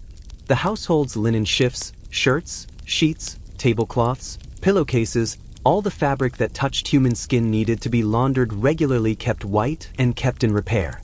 In a world without washing machines, without piped water, without commercial laundry services readily available to most households, this was substantial, physically demanding work, and it was women's work almost universally. The process of laundering heavy household linen in Tudor England had a name: bucking. And if you have never heard this word before, you're about to understand why laundry day in Tudor England was nothing like putting on a gentle cycle. Bucking required a large wooden tub barrel-like raised on a stand about a foot from the ground with a tap set near the bottom. The linen was packed carefully into the tub in a specific sequence because the arrangement mattered. Water poured in at the top needed to run through all the fabric evenly for the process to work. Then wood ash lye, a powerful alkaline solution made from soaking wood ash in water, was poured repeatedly through the packed linen. This lye combined with the heat of the process and the chemical action of the alkali broke down grease and organic matter and loosened stains. But it did not stop there. Once the lye had done its work, the linen was rinsed multiple times, sometimes up to 8 times, according to accounts that survive. Then it was beaten, sometimes with wooden paddles or bats to work the water through the fibers and drive out remaining dirt. Then it was wrung by hand. Then it was spread to dry over bushes on grass bleaching grounds, where the sunlight would further whiten the fabric on wooden frames if the weather was bad. And for the very white, very fine linen that wealthy households wanted, that bleached snow white that was the visible marker of prosperity, there was one more ingredient: urine. Collected from chamber pots over several days, by which point the ammonia it contained had developed into a surprisingly effective bleaching agent. There's at Henry VIII court, a woman named Harris, who was paid £10 a year, a good salary, collected the urine from the council chambers herself, which must have been one of those aspects of the job that the financial reward only partially compensated for. She then used it alongside herbs and wood ash lye to maintain the blinding whiteness of the king's shirts and table linens. The whiteness of your linen was not merely aesthetic. It was, in the visual language of Tudor society, a direct statement about your household's management, your wife's competence, and your family's standing. White linen said, "This household is well run. This woman knows what she is doing. Do not mistake us for people who cannot manage." The color of cloth was social currency, and the women who kept it white held that currency in their hands. Now, while the heavy laundry was being bucked and bleached, a different kind of cleanliness was being managed at the personal level. And this is where the story gets genuinely interesting for us today. Sir Thomas Elyot, writing in 1534 in his Household Health Manual, described the ideal morning hygiene routine in terms that should sound oddly familiar to anyone who's encountered the modern wellness industry's enthusiasm for dry brushing. He recommended rubbing the body vigorously with a coarse linen cloth, first softly and easily, and after to increase more and more to a hard and swift rubbage until the flesh do swell and be somewhat ruddy. The rubbing, he explained, would open the pores, draw out toxins, and leave the skin clean and stimulated. He was describing in essence physical exfoliation with the dry cloth. The theory behind it was medically wrong. You cannot sweat out toxins in the way Elyot imagined. But the practice itself, removing dead skin cells, stimulating circulation, cleaning the skin surface with a clean linen cloth that is not so different from what a modern esthetician might recommend. Sometimes the practical intuition gets ahead of the theoretical explanation. Tudor women use this technique routinely. They also wash their faces and hands, the exposed parts of the body, the parts that could be seen with herbal washing waters prepared from sage, chamomile, rosemary, and orange peel steeped in clean water. These waters served hygiene and medicine simultaneously. The household manual writer Hugh Platt in his late 16th century work gave multiple recipes for washing waters that could clean the skin, treat blemishes, and leave the face smelling pleasantly of herbs. Tooth cleaning was another area where Tudor women showed more ingenuity than they usually given credit for. Most people clean their teeth by rubbing them with a small cloth, sometimes dampened, sometimes dry. The substances used as cleaning agents included a salt chalk candle soot, crushed charcoal, and ground rosemary wood ash. Cloves appeared frequently in mouth care preparations, both for their pleasant scent and because their natural compounds had genuine antiseptic properties. The result for most people was surprisingly good archaeological evidence from Tudor period skeletons shows that dental health was often far better than we imagine. In an era before refined sugar had become widely accessible to ordinary people, hair was its own particular domain of female expertise and daily labor. Tudor women, as we have seen, wore their hair long, often waist length, and covered it with caps and hoods once they were married. But covering it did not mean neglecting it. Hair was combed regularly and carefully as part of the daily routine. The records of London Shipping Manifest from 1567 show that at least 90,000 combs of various qualities and prices entered the port in a single year. A number that tells you something vivid about how central combing was to daily life at every level of society. Two-sided combs, one side with wide teeth for tangles, the other side with fine teeth for smaller debris, were used across all social classes. Hair was rarely washed in the modern sense, but it was maintained. Herbal rinses and hair powders made from rose petals, cloves, and dried herbs were combed through to freshen it between washings. For women with lice, a pervasive reality of communal Tudor life, that no social class was immune to rosemary oil, was believed to both treat and prevent infestation and fine-tune the hair methodically to remove evidence of unwanted visitors. This is where the commander enters our story. You may have seen a pomander before, even if you did not know the word. A small, usually spherical container pierced with holes, sometimes worn hung at the waist or carried in the hand. In Tudor England, commanders were filled with a mixture of aromatic substances, ambergris musk, cloves, cinnamon, rose petals, dried citrus peel designed to release scent as the woman moved or held the object close to her face. The pomander was not merely decorative. It was medical equipment. Remember the miasma theory. If disease entered through foul air, then surrounding yourself with good-smelling air was a form of protection. Tudor women who could afford pomanders genuinely believed they were guarding their health when they carried one. Wealthier women had pomanders made of silver or gold, intricately worked, sometimes containing sections that could be rotated to present different scent combinations. Humbler households used cloth bags filled with aromatic herbs tucked into clothing or hung by the bed. The same logic applied to the floors of Tudor homes, which received a treatment that sounds eccentric to modern ears, but made a good deal of practical sense. Floors, particularly in great halls and living areas, were strewn with rushes, and into those rushes were mixed aromatic herbs, lavender, chamomile, rose petals, mint, marjoram, basil, fennel, sage. As people walked across the floor, the herbs were crushed and released their scent. The smell of a well-kept Tudor room was less old stone and dust than most people imagine, and rather more like a fairly aggressive herb garden someone had scattered at your feet. Managing the strewing, knowing which herbs to use in which season, keeping the rushes fresh enough not to become a source of the very foul air they were meant to combat. Replacing them regularly fell predictably to the women of the household. There is one figure in this particular story who I think deserves a moment of attention because she represents something important about how Tudor people understood the relationship between scent cleanliness and identity. Her name was Harris. We met her briefly already as Henry VIII laundress at Hampton Court. She was paid £10 a year, a genuinely good salary for the period reflecting the skilled and physically demanding nature of what she did.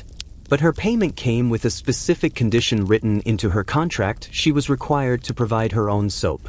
The royal household would not supply it. She purchased it herself from her own wages because the quality of the soap was her professional responsibility. The whiteness of the king's linen was her reputation. She owned it in every sense. Anne Harris stood at the intersection of personal hygiene and political power in a way that was almost invisible from the outside. The king's magnificence, his gleaming white shirts, his spotless table linens, the whiteness that signaled Tudor power at every public meal and ceremony rested on her hands, and her knowledge, and her ability to keep turning urine and wood ash into something that looked like purity. She appears in the accounts for a few years, and then vanishes back into history, as these women always do. Here is what I find myself sitting with after spending time in this particular part of Tudor women's lives.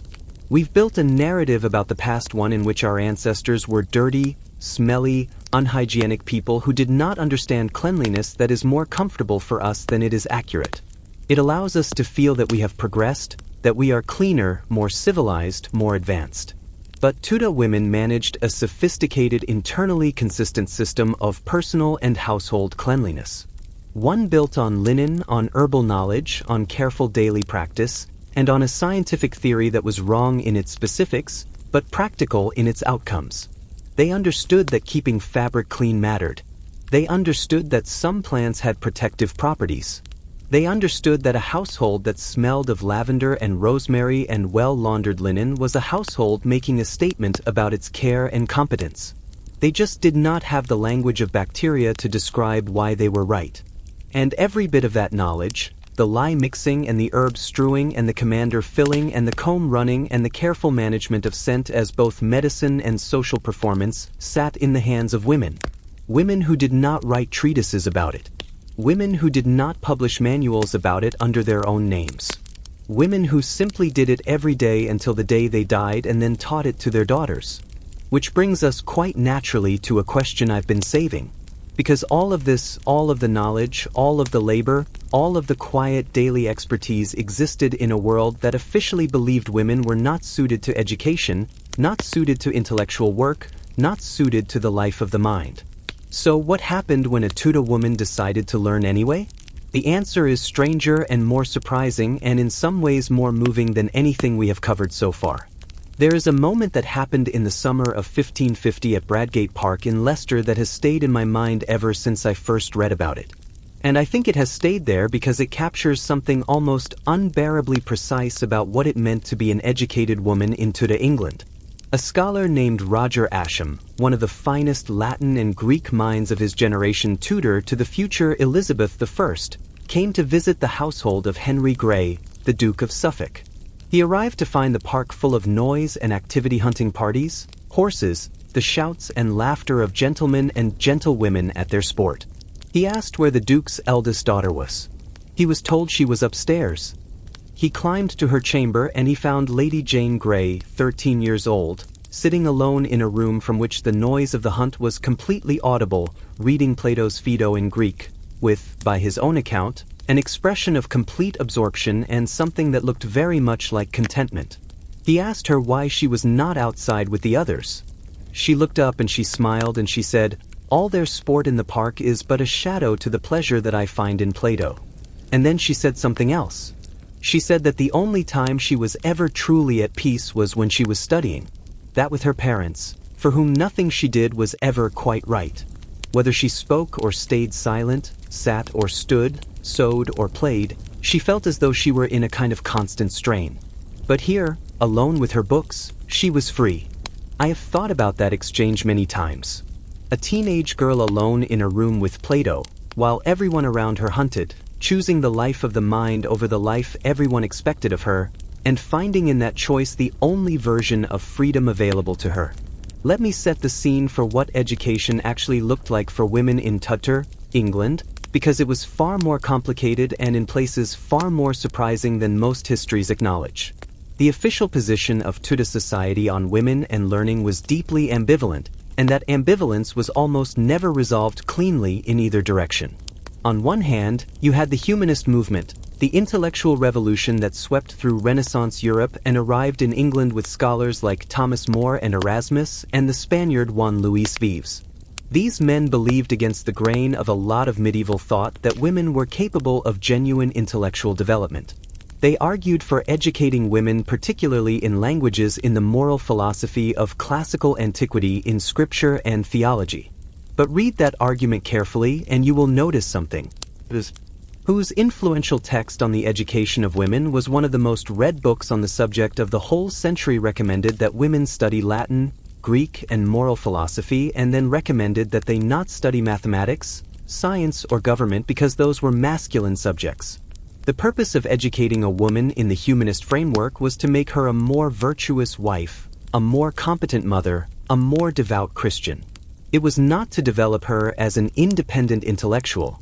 There were men in Tudor England who went further than this, who educated their daughters in exactly the way they would have educated sons out of genuine conviction that female minds deserved the same things male minds did.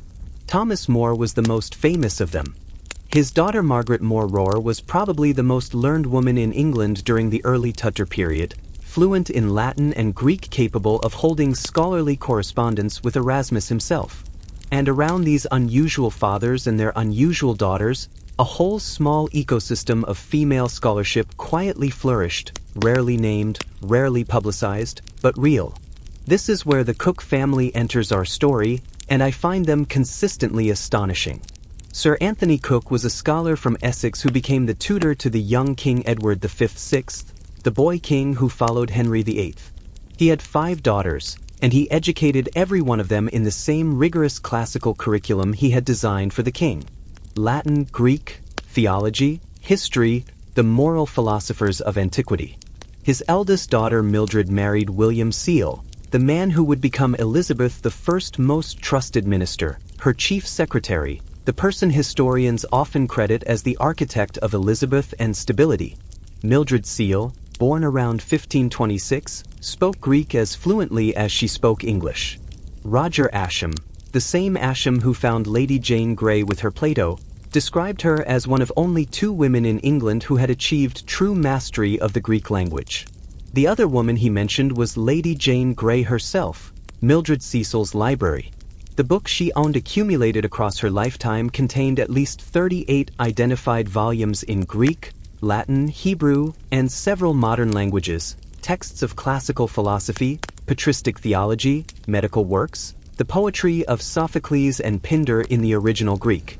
When she died in 1589, she arranged for many of these books to be given to educational institutions, to Cambridge, to Oxford, to Westminster. She left her library to posterity as any serious scholar would.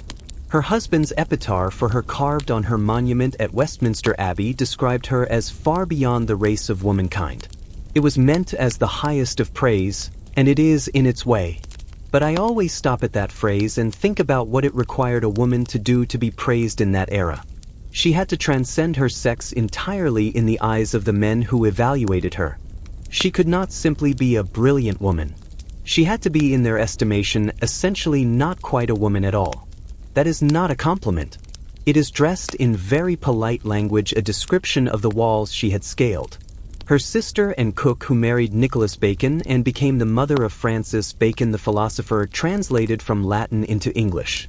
John Jules's Defense of the Anglican Church in 1564. This was a significant theological work, politically important in the religious landscape of Elizabeth and England. She translated it, published it under her name, made it available in English for readers who lacked Latin. A woman publishing a theological translation under her own name in 1564. I want to sit with the quietly radical nature of that for a moment.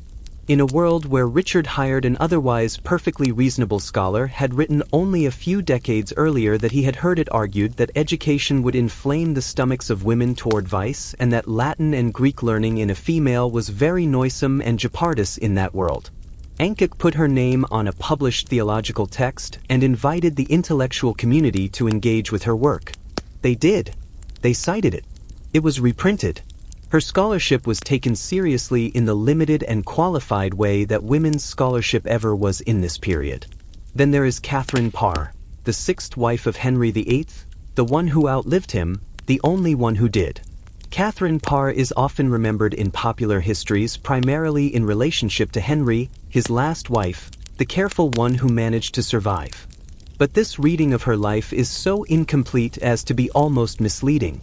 Catherine Parr was a published author in her own right, not a translator, an original author. She wrote and published 2 works of Protestant theology during Henry's lifetime, Prayers or Meditations in 1545 and The Lamentation of a Sinner in 1547. The Lamentation in particular was a genuinely personal work, a reflection on her own spiritual journey and her conversion to Reformed Protestant thought.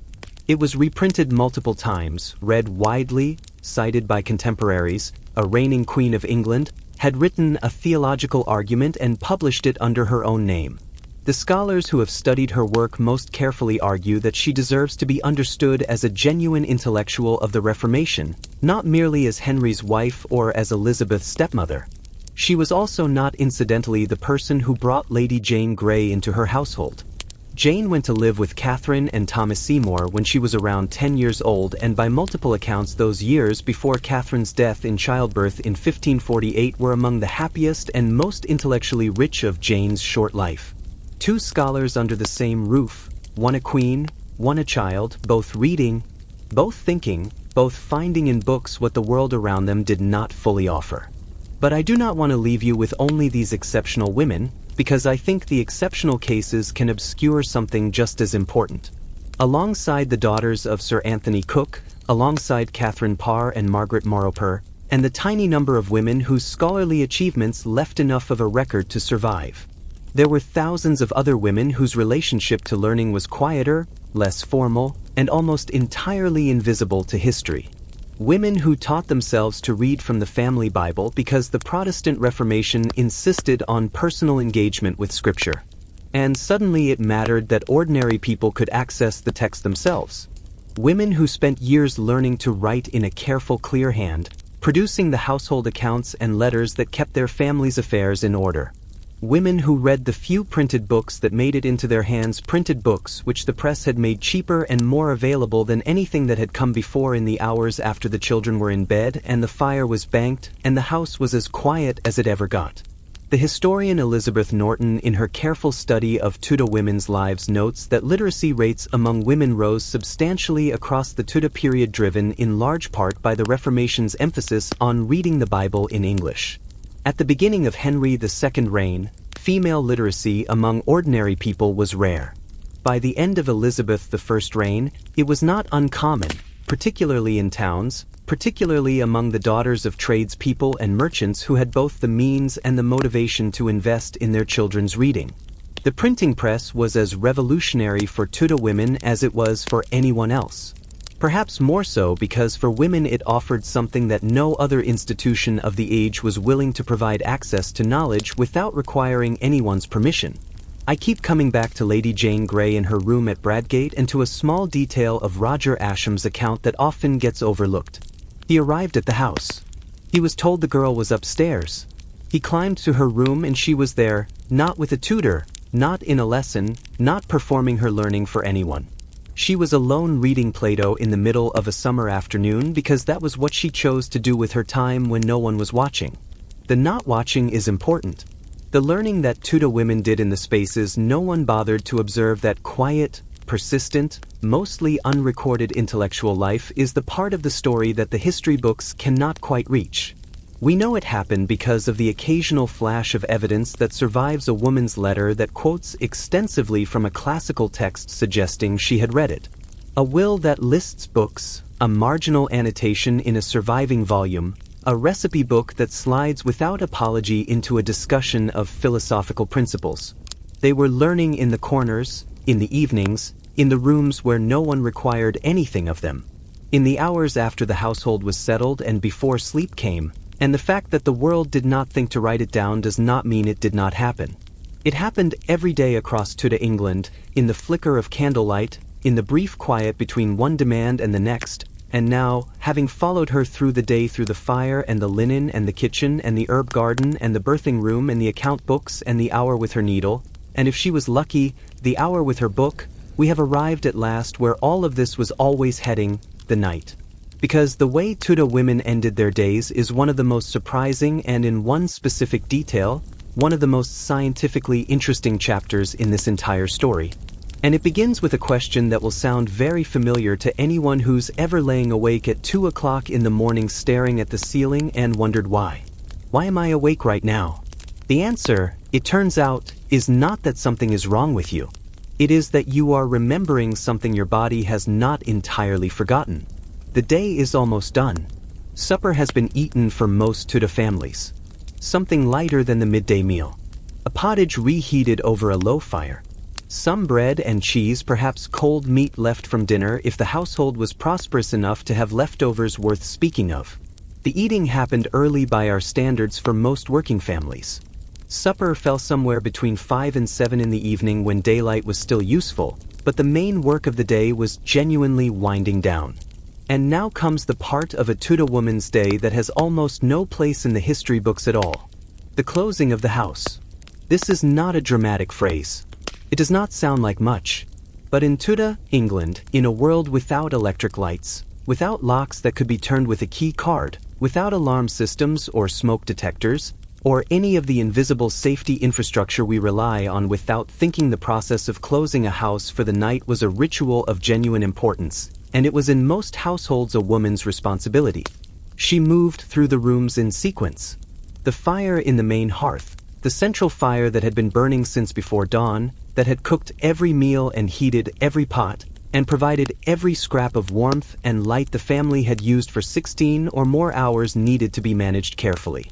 Not put out entirely, because relighting it was the labor we discussed at the very beginning of this story, but banked, covered, managed down to a controlled set of embers that could survive the night without spreading.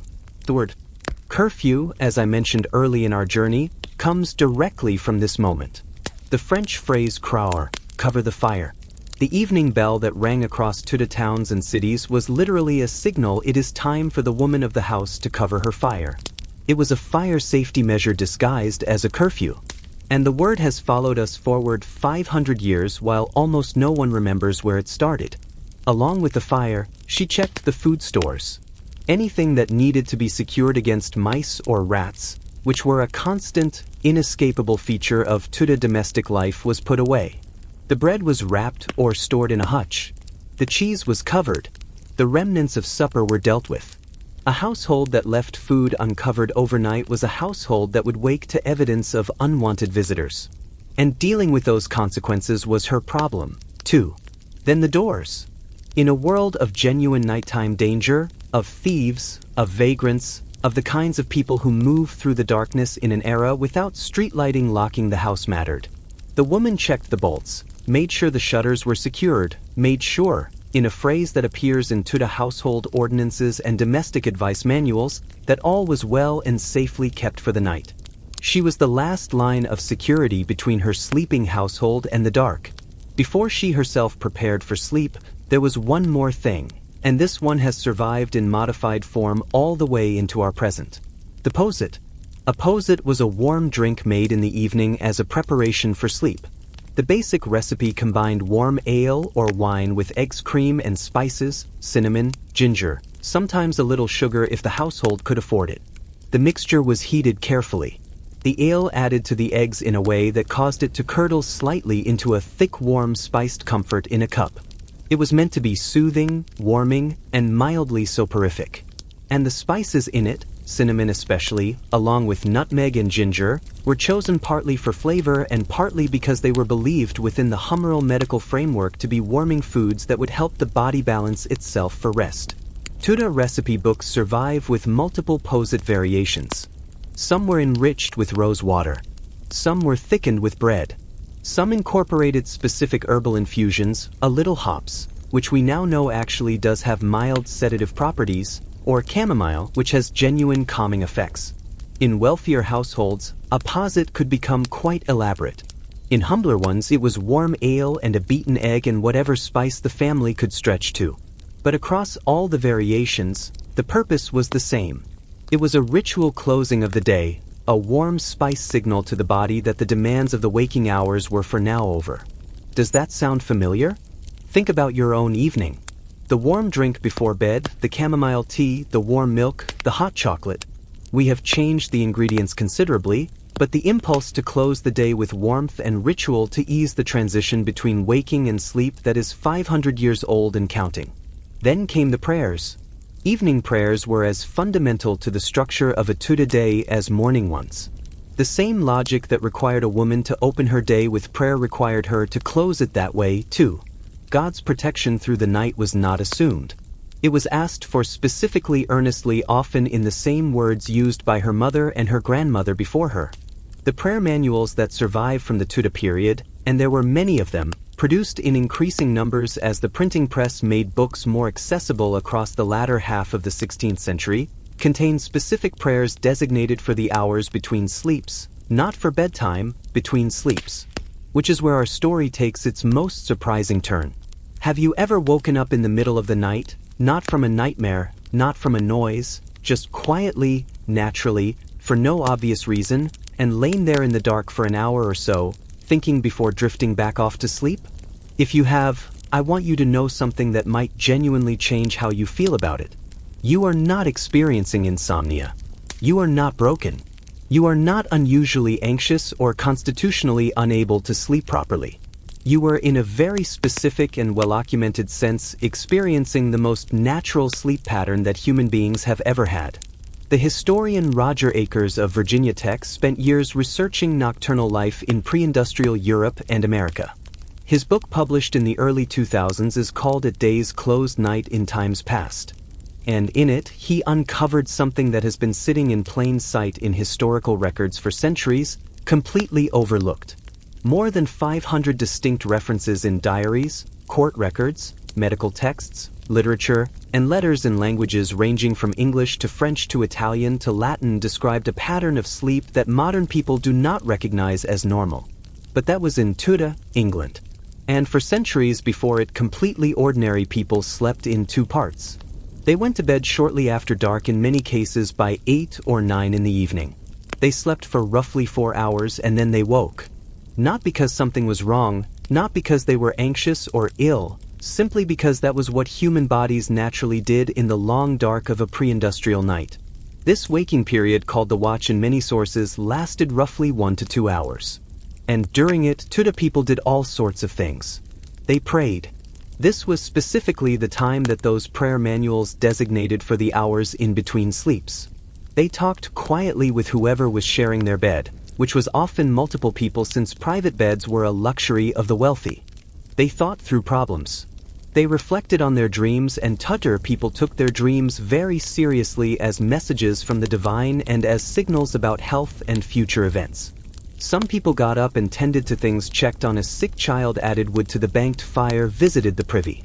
One extraordinary piece of evidence that found was a 16th century French physician's manual that actually recommended the watch period as the ideal time for married couples to conceive a child, specifically because, and I am paraphrasing here, people had more enjoyment and did it better after the first sleep when they were rested but not yet fully plunged into the deep sleep of early night. This was not a curiosity or an eccentricity. It was so normal that it barely needed comment. References to the first sleep appear in Chaucer. They appear in 16th century satire.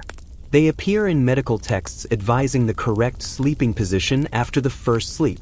Sleep on your right side during the first sleep, then turn to the left. The pattern was everywhere because it was simply what people did. Now, what was a Tudor woman doing during her watch? The answer, I think, is something that goes to the absolute heart of why this entire story matters. She was, for perhaps the only time in her entire day, genuinely unoccupied, not expected anywhere, not needed for anything immediate, not performing a role for anyone's benefit, just awake in the dark. In that quiet between state that Roger Akers's research has since been linked to elevated levels of a hormone called prolactin, the same hormone associated with nursing with peace, with a particular kind of contented, unfocused mental state that is neither fully asleep nor fully alert. Researchers who have studied the biochemistry of the watch period describe a subjective experience that historical sources support a state of calm wakefulness, often accompanied by a heightened readiness to reflect, to pray, to dream, think, to let the mind move in directions that the demands of the day had not allowed. This was when Tudor women thought their private thoughts, the thoughts they had not had time for, the grief they had been carrying since the previous winter, the worry about the child who had seemed unwell, the calculation about whether the stored grain would last until spring, the half-formed prayer, the dream she'd been turning over since it came 3 nights ago, that she had not yet decided what to make of. The watch was the only unstructured time in a Tudor woman's life, and it was not even noticed by the historical record because it happened in the dark, in silence, in a world that was otherwise entirely asleep. There is a beautiful and somewhat bittersweet postscript to the story of the first and second sleep. It ended gradually over the course of the 18th and 19th centuries. As cities expanded and artificial lighting pushed the night back further and further, people began staying up later and later. The long dark that had required 2 sleeps to fill became shorter, and the space for the watch contracted, and eventually it disappeared almost entirely from the lives of most people in the industrial world. By the late 19th century, the idea of waking in the middle of the night was no longer a normal interval in a healthy night's sleep. It had become a disorder, a symptom, the thing we now call middle-of-the-night insomnia. Eckers's research has given some comfort to the people who experience it. When he has spoken to sleep specialists and to the patients who contact him after reading his work, the response is often the same relief. Not just that something historical and interesting had been discovered, but that their experience, the inexplicable waking in the small hours, the lying in the dark, the thoughts that come in that strange quiet had a name, had a history, had been the ordinary human experience for centuries. You're not broken if you wake at midnight and cannot immediately return to sleep. You're not anxious, not necessarily, and not failing at something you should be able to do. You might just be remembering something very old. The second sleep came eventually. For Tudor women, it lasted until dawn, or rather until the darkness began to soften and the first bird shifted in the eaves, and somewhere in the body a recognition stirred. The day was about to begin again, and she had always been the first to know. We have now followed her through almost every hour of her day, from the cold, dark moment before dawn to the quiet, reflective middle of the night. From the fire she coaxed to life to the embers she banked to survive until morning. From the prayers she opened with to the prayers she closed with. But we have not yet arrived at the question that has been quietly gathering beneath the surface of this entire story. What did all of this add up to? What was the shape of a life lived this way day after day, season after season across the span of a woman's years? What did Tudor women actually leave behind, not in the documents, not in the records that were kept by and for men, but in the world itself? The answer to that question is the one that matters most, and it is not what you might expect. Somewhere in the middle of all of this, in between the fire keeping and the linen managing and the simples making and the accounts keeping and the hours of needle and thread, there was a space that belonged to her in a way that was different from everything else. Not the kitchen, though she ran it completely. Not the bedchamber, though she was responsible for it. Not the still room, though that was very much her territory. The garden in Tudor England, the division of outdoor labor followed a pattern that is worth understanding clearly because it shapes the story of what women grew and why. The men of the household dealt with the park, the orchard, at scale the management of large agricultural land. These were territories of economic production and physical dominance, and they were male spaces mapped out, contested, legally bound to the male head of the household. But the pleasure garden, the enclosed, intimate, cultivated space immediately adjacent to the house, that was by common understanding and widespread practice a woman's domain. Even in the grandest households, even in the highest levels of Elizabethan society, the mistress of the house was understood to be the keeper of the pleasure garden. She chose what grew in it. She supervised its maintenance. She decided when the herbs were harvested and what they were harvested for. She gave directions to the weeders and gardeners who worked under her. The scholar whose work has most carefully traced this history noted that in Tudor England, men designed the park and dealt with the orchard on a large scale, while women, even women in high society, were responsible for the pleasure garden, for supplying the house with vegetables, herbs, and cut flowers for the intimate cultivation that happened close to home. It was not a consolation prize. It was in practical terms one of the most consequential productive spaces a Tudor household had. Let me paint you a picture of what a Tudor garden, particularly a garden tended by a woman of the middling to upper sort, actually looked like and smelled like. Close your eyes if you like, or let the image build as you drift. It is a morning in late May. The air has just enough chill in it to make the coming warmth feel like a gift. You're standing at the edge of a walled enclosure. The walls themselves grown over with climbing roses that have just begun to open deep pink against old stone. Inside the walls, the garden is divided into a series of formal beds, each outlined by low hedges of clipped thyme or hyssop. The hedges themselves forming a geometric pattern when seen from above, interlocking curves and angles that echo intentionally the patterns on the embroidery frames inside the house. This is a knot garden, the most characteristic garden form of the Tudor period. And the fact that its design was explicitly borrowed from embroidery patterns that the same visual intelligence a woman applied to her needlework, she applied to the arrangement of plants in her garden, is one of those quietly revealing connections that I find endlessly interesting. The beds within those low hedges are dense with purpose. This section closest to the house holds the herbs that go into the kitchen every morning. Fennel with its feathery green fronds and stronger scent. Marigolds whose petals go into pottage for both flavor and color. Porridge with its startling blue flowers that float in summer ale. Rosemary for the roast meat and for the hair rinse. Margaret and thyme and winter savory. For the 100 small additions to everything cooked over the next 6 months. Over here, a few steps further in the physics section. These plants are the medicine cabinet, feverfew, whose bitter leaves are taken for headaches. Sweet woodruff for cleansing fevers. Lemon balm, which she knows calms anxiety and aids sleep in the same way we now recognize it as a mild sedative. Hellor, which must be handled carefully because its properties are powerful and potentially dangerous, and peony, which the herbals of the day associate with protection against nightmares, and at the back, where the sun is warmest and the wall radiates stored heat, even in the cooler hours, the roses, not just one variety, several, deep red, pale, pink, white. From the petals she will make rose water for washing the face, rose hip wine for cold evenings, rose-flavored sweetmeats for special occasions, and dried rose petals for the linen chest and the commander that hangs at her girdle. Everything in this garden is multiple. Nothing exists for only one purpose. The lavender that borders the front path is also the lavender that goes into the sleep pouch. The chamomile growing in the corner is the chamomile for the evening posset. The knot garden and the physic garden and the cutting garden and the kitchen garden are not separate things. They are the same thing managed by the same intelligence in service of the same household. Now, there is a particular detail about Tudor gardening that struck me when I first came across it, and I have thought about it many times since. In the 16th century, gardening manuals mostly written by men repeated a remarkable array of superstitions about women and plants. The botanist William Turner, quoting the ancient writer Pliny, wrote that women should neither touch young gourds nor look upon them because, and I quote directly here, the only touching and sight of women kill the young gourds. A later Manuel writer named Thomas Hill extended this concern to cucumbers, warning that no woman in her monthly cycle should approach the fruit, because through her handling of them they would feeble and wither.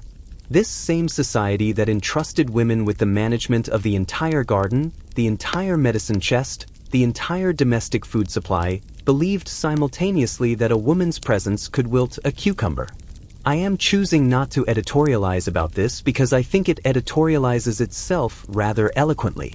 And as English heritages historians have noted with some dry amusement, none of these superstitions appear to have actually prevented women from working in gardens throughout the period. The weeding women kept weeding. The mistresses kept managing. The cucumbers presumably survived. The weeding women deserve a moment of attention because they represent a piece of garden history that is very specifically about women's labor and very specifically unacknowledged.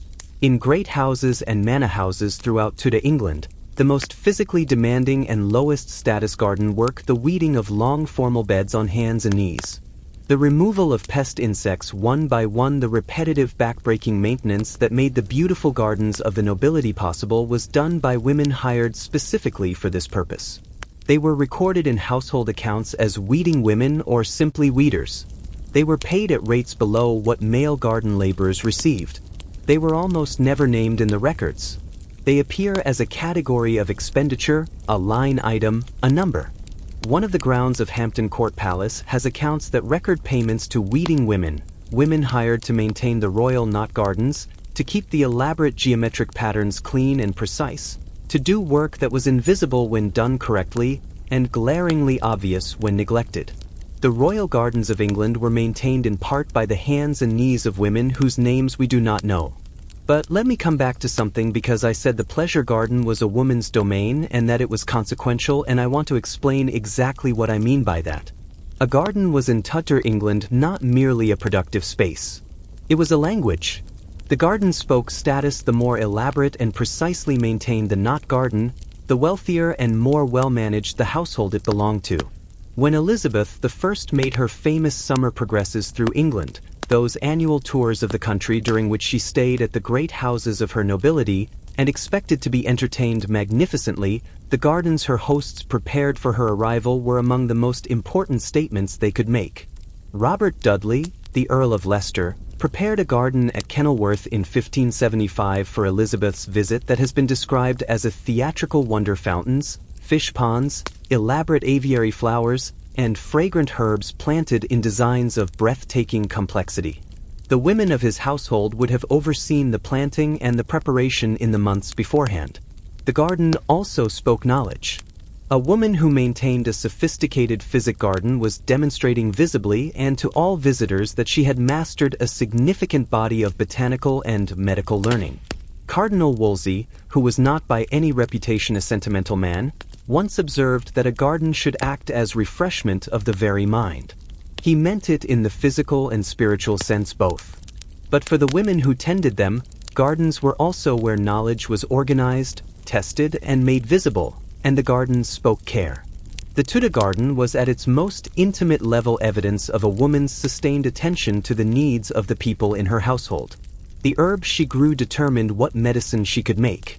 The vegetables she cultivated determined what went into the pottage in February when the stores were running low.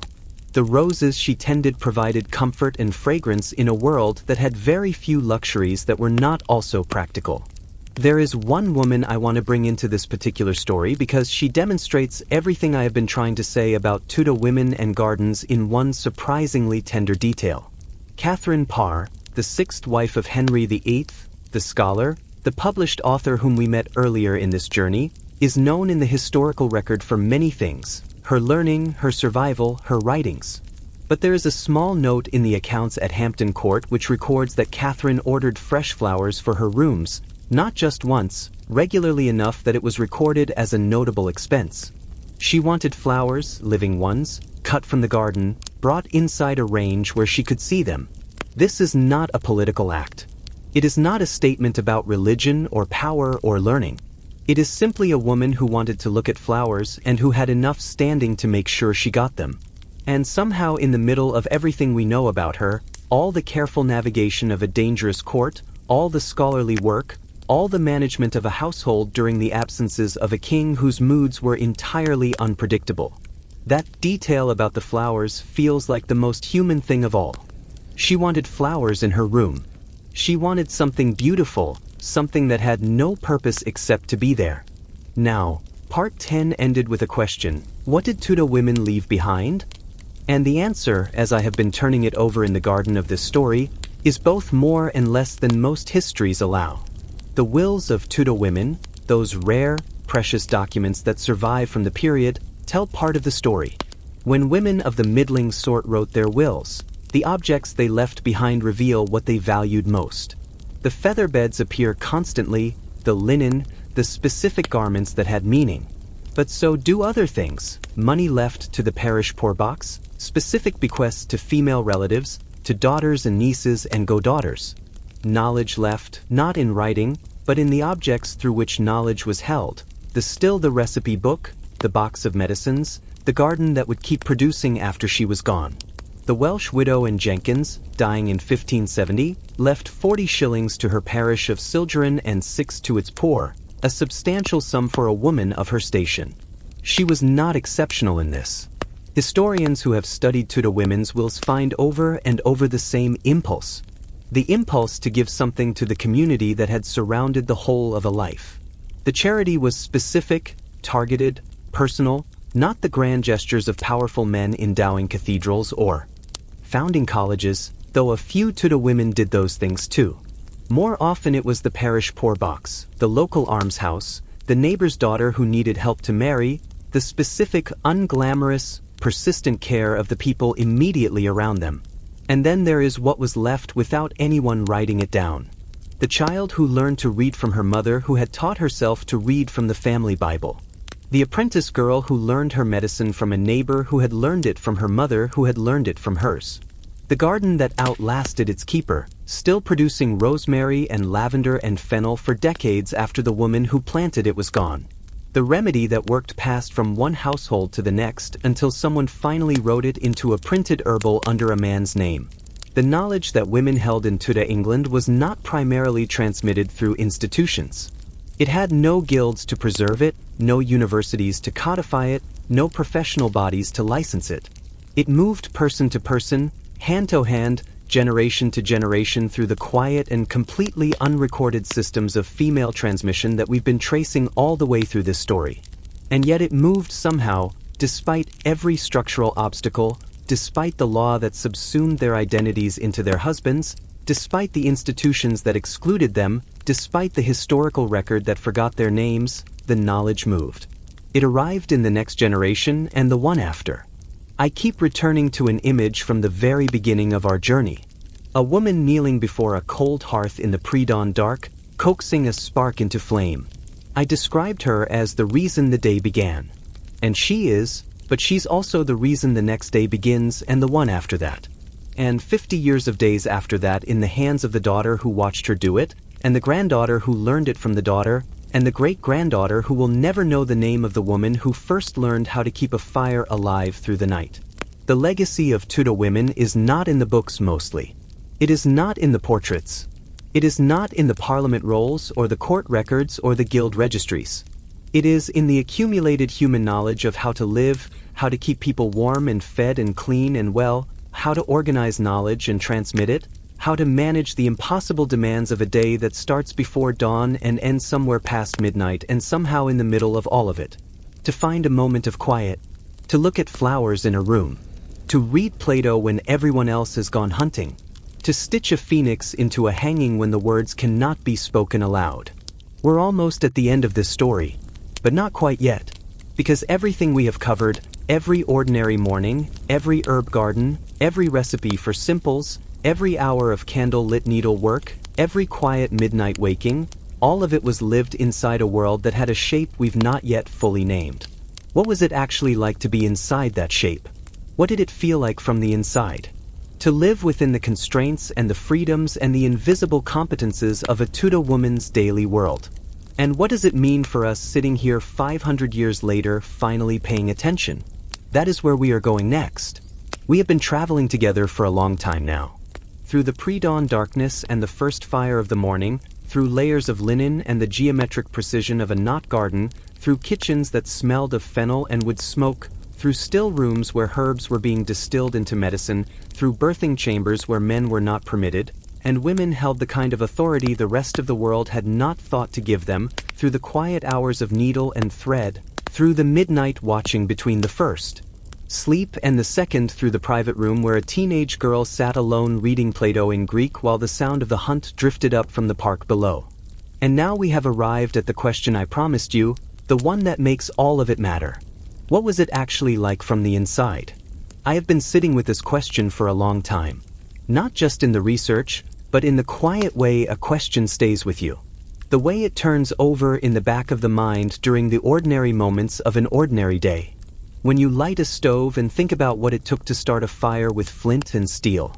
When you take a pill for a headache and think about a woman grinding lavender and sage in a stone mortar before dawn. When you wake at 2 in the morning and lie in the dark and feel for a moment the strange piece of it. What was it like to be her? Here is what I believe. After all of this time in her world, it was not a smaller life than ours. It was a differently shaped one. We have a tendency, And I think it is a very human tendency, not a criticism, to look at the past through the lens of everything we have now. The running water, the anesthetic, the legal rights, the ability to open a bank account, to sign a contract, to walk into a library and take out any book we want. And we look at the Tudor woman's world and we see the absence of all of those things and we feel maybe a kind of pity. I'm not sure pity is the right response. Not because those absences were not real and not painful. They were. Childbirth was dangerous in ways that no amount of courage or skill could completely overcome. The law was stacked against her in ways that were unjust by any reasonable measure. The opportunities that were simply closed for formal education, for professional recognition for public life, those were genuine losses, and I do not want to romanticize them. But pity assumes that she was primarily defined by what she lacked, and the evidence of her actual. Life suggests something more complicated and I think more honest. She was competent in ways that have almost no modern equivalent. Consider what a woman of the middling sort in Tudor England actually knew how to do. She could manage the fire that kept everyone alive through winter. She could brew ale that would keep for weeks without souring. She could diagnose the difference between a fever that would pass and one that needed intervention, and she knew which plants to use for each. She could manage a household's accounts with enough precision to keep the family solvent through lean seasons. She could negotiate with suppliers, manage servants, oversee the preservation of enough food to carry a family through the months when nothing grew. She could spin, weave, cut, sew, and repair every textile her household used. She knew the medicinal properties of dozens of plants. She could midwife a birth if the need arose. She could read by the end of the period in many cases. She could write. She could teach. The scholar Ruth Goodman, who has spent years not just studying Tudor life, but actually living it in reconstructed conditions, concluded that the level of physical and intellectual skill required to run a Tudor household was genuinely extraordinary, not in spite of the constraints of the era within them, embedded in them, shaped by them. That knowledge was real. It was hard-won, and it was almost entirely invisible to the people who wrote the history books. There is a concept in modern sociology called invisible labor.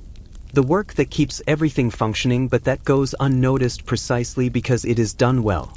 Because the fire is always lit, the bread is always there. The sick child is always tended to, the household accounts somehow always balance. The work that is only noticed when it stops. Tudor women lived inside invisible labor so completely that the concept did not even have a word for it yet. The word housewife in its original Tudor meaning was not a diminishment. It was a title that compressed an enormous range of expertise into a single noun. The good Husef of the period was a figure of considerable respect in the communities who knew her work up close. It was only later, as the domains she managed were one by one professionalized, commercialized, moved out of the home and into institutions run by men, that the word began to shrink. What she did stayed the same. The way society valued it changed. And here is the thing that moves me most when I sit with the entirety of this story. She did not complain. Or rather, she did not complain in ways that reached us. We do not have her private diary entries for the most part. We do not have her letters of frustration, her late-night expressions of exhaustion, her honest assessments of what it cost her to run everything while being officially recognized for nothing. What we have instead are the traces, the accounts kept in a precise, capable hand, the recipe books with her annotations in the margins, the wills that reveal what she loved, what she wanted to protect, what she hoped would survive her, the embroideries that said things in thread that she could not say in speech, the gardens that kept producing long after she was gone. She did not perform her competence for the historical record. She just was competent and she knew it. And the people around her, the family she fed, the household she managed, the community she served, they knew it too. Even if no one wrote it down, I want to tell you about a specific moment that I think crystallizes all of this. In 1597, a woman named Elalina Fettyplace sat down in her home in Berkshire and began to compile a receipt book, a collection of recipes, remedies, household advice, and medicinal preparations that she had accumulated across a lifetime of practice. She organized them alphabetically. She wrote them clearly. She added her own observations and refinements. She recorded what worked and what did not. And she noted where she had learned specific remedies from specific people, from her mother, from her neighbor, from a gentle woman she'd known years earlier. The book was not published. It was a private document kept within the household, intended to be passed forward to whoever came after her. It was not discovered and transcribed until the 20th century. When scholars examined it, they found something remarkable. The remedies were sophisticated. The culinary advice was precise and knowledgeable. The medical treatments were grounded in the best available understanding of her era and in several cases contained genuinely effective prescriptions that predated their formal medical documentation by decades. Elenina Fetiplace was a practitioner, a scientist within the language her era had available, a teacher within the tradition her era offered, a scholar within the system her era had built for women, which is to say a system without walls, without credentials, without official recognition, but not without knowledge. Her book survived, and through it, so did she. There is a line from the historian Elizabeth Norton, whose careful work on Tudor women's lives has shaped so much of what I understand about this period that has stayed with me since I first read it. She noted that Tudor women wielded influence within their homes and communities in powerful, often overlooked ways. Often overlooked. That phrase is the whole story, really. Not never had power, not were powerless, not were oppressed into silence, but often overlooked by the people who wrote the records, by the historians who read the records, by a culture that was more interested in what happened in parliaments and battlefields and courts than in kitchens and still rooms and garden plots. Often overlooked, but they're always there. I want to leave you with 3 images. 3 women, real and named and specific, who have appeared in our story, and I want to sit with them one more time before we close. The first is Lady Grace Mildmay compiling her 2,000 pages of medical notes across decades of quiet practice in Northamptonshire, tending the bodies of her household and her community with a skill that left little meaningful difference from what a university-trained physician could offer. Leaving everything she knew to her daughter. Her notes surviving in their leather-bound volumes until a scholar named Linda Pollock finally read them and told the world what they contained. The second is Mary, Queen of Scots, sitting beside Bess of Hardwick in a restricted apartment in Staffordshire, working a needle through colored silk on linen canvas, stitching a ginger cat playing with a gray mouse for an audience of exactly one woman who would understand it completely. Saying in a language that could cross the room without being spoken aloud everything the surveillance around her would not let her say directly. And the third is the woman I have not named. The one at the hearth before dawn in 1522. No title, no books left behind, no embroideries in a museum, just cold hands around a nest of dried grass and a spark and the careful, patient breath that turned it into fire. She is the center of this story. She has always been the center of this story. We just forgot to look there. Maybe that is the most important thing that can be said about Tudor women's lives. And I mean this not as sentiment but as a historical observation worth sitting with. The culture that surrounded them spent enormous effort defining their limits. This woman could not hold public office, could not practice medicine formally, could not own property while married, could not attend university, could not vote in the parliament that shaped her laws. The walls were very real. And inside those walls, these women built something extraordinary. Not despite the constraints, but within them using the materials available with the ingenuity that necessity produces when there is no other option. They built a complete civilization of knowledge and care that ran in parallel to the official one, overlapping it at every point, supporting it, making it possible, and that remained almost entirely invisible to the official record. We are still excavating it.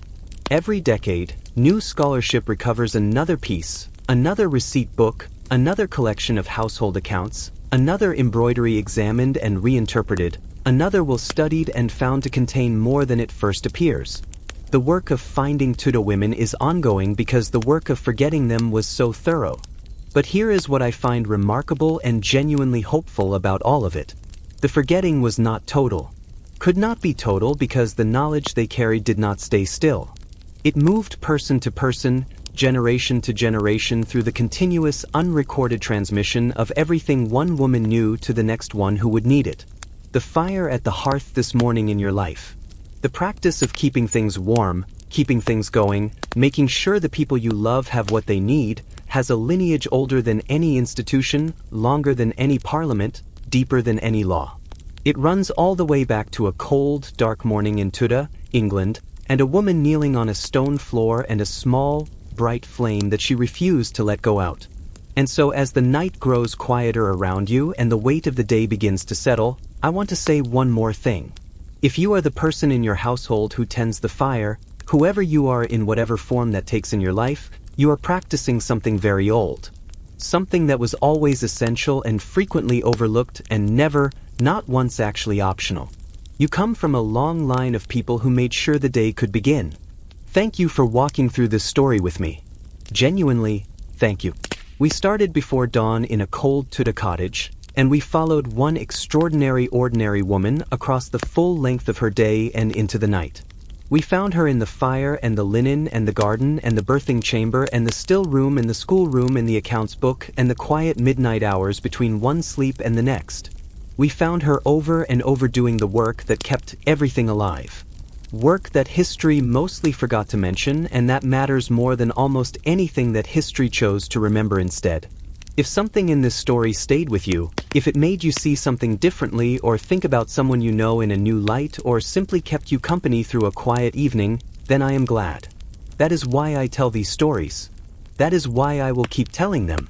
If you have been here for all 12 parts of this journey, I'm genuinely in awe of your patience and your curiosity. You followed us from the first spark to the last garden. Leave a comment and tell me which part surprised you most. I read every single one, and your responses are honestly one of my favorite parts of doing this. And if you found your way here somewhere in the middle, welcome. Go back to the beginning. Start with a fire. She will be waiting. There is another story coming. Another world to step into, another set of forgotten routines to recover, another group of people. History looked past while they were quietly holding everything together. It is already taking shape. Stay close for now. Let the fire burn low. Let the night settle in around you. Let yourself drift the way Tudor women drifted into the first of the two sleeps. There will be time in the quiet of the watch for whatever thoughts still need turning over. You're safe. The fire is covered. The house is locked. The day is done.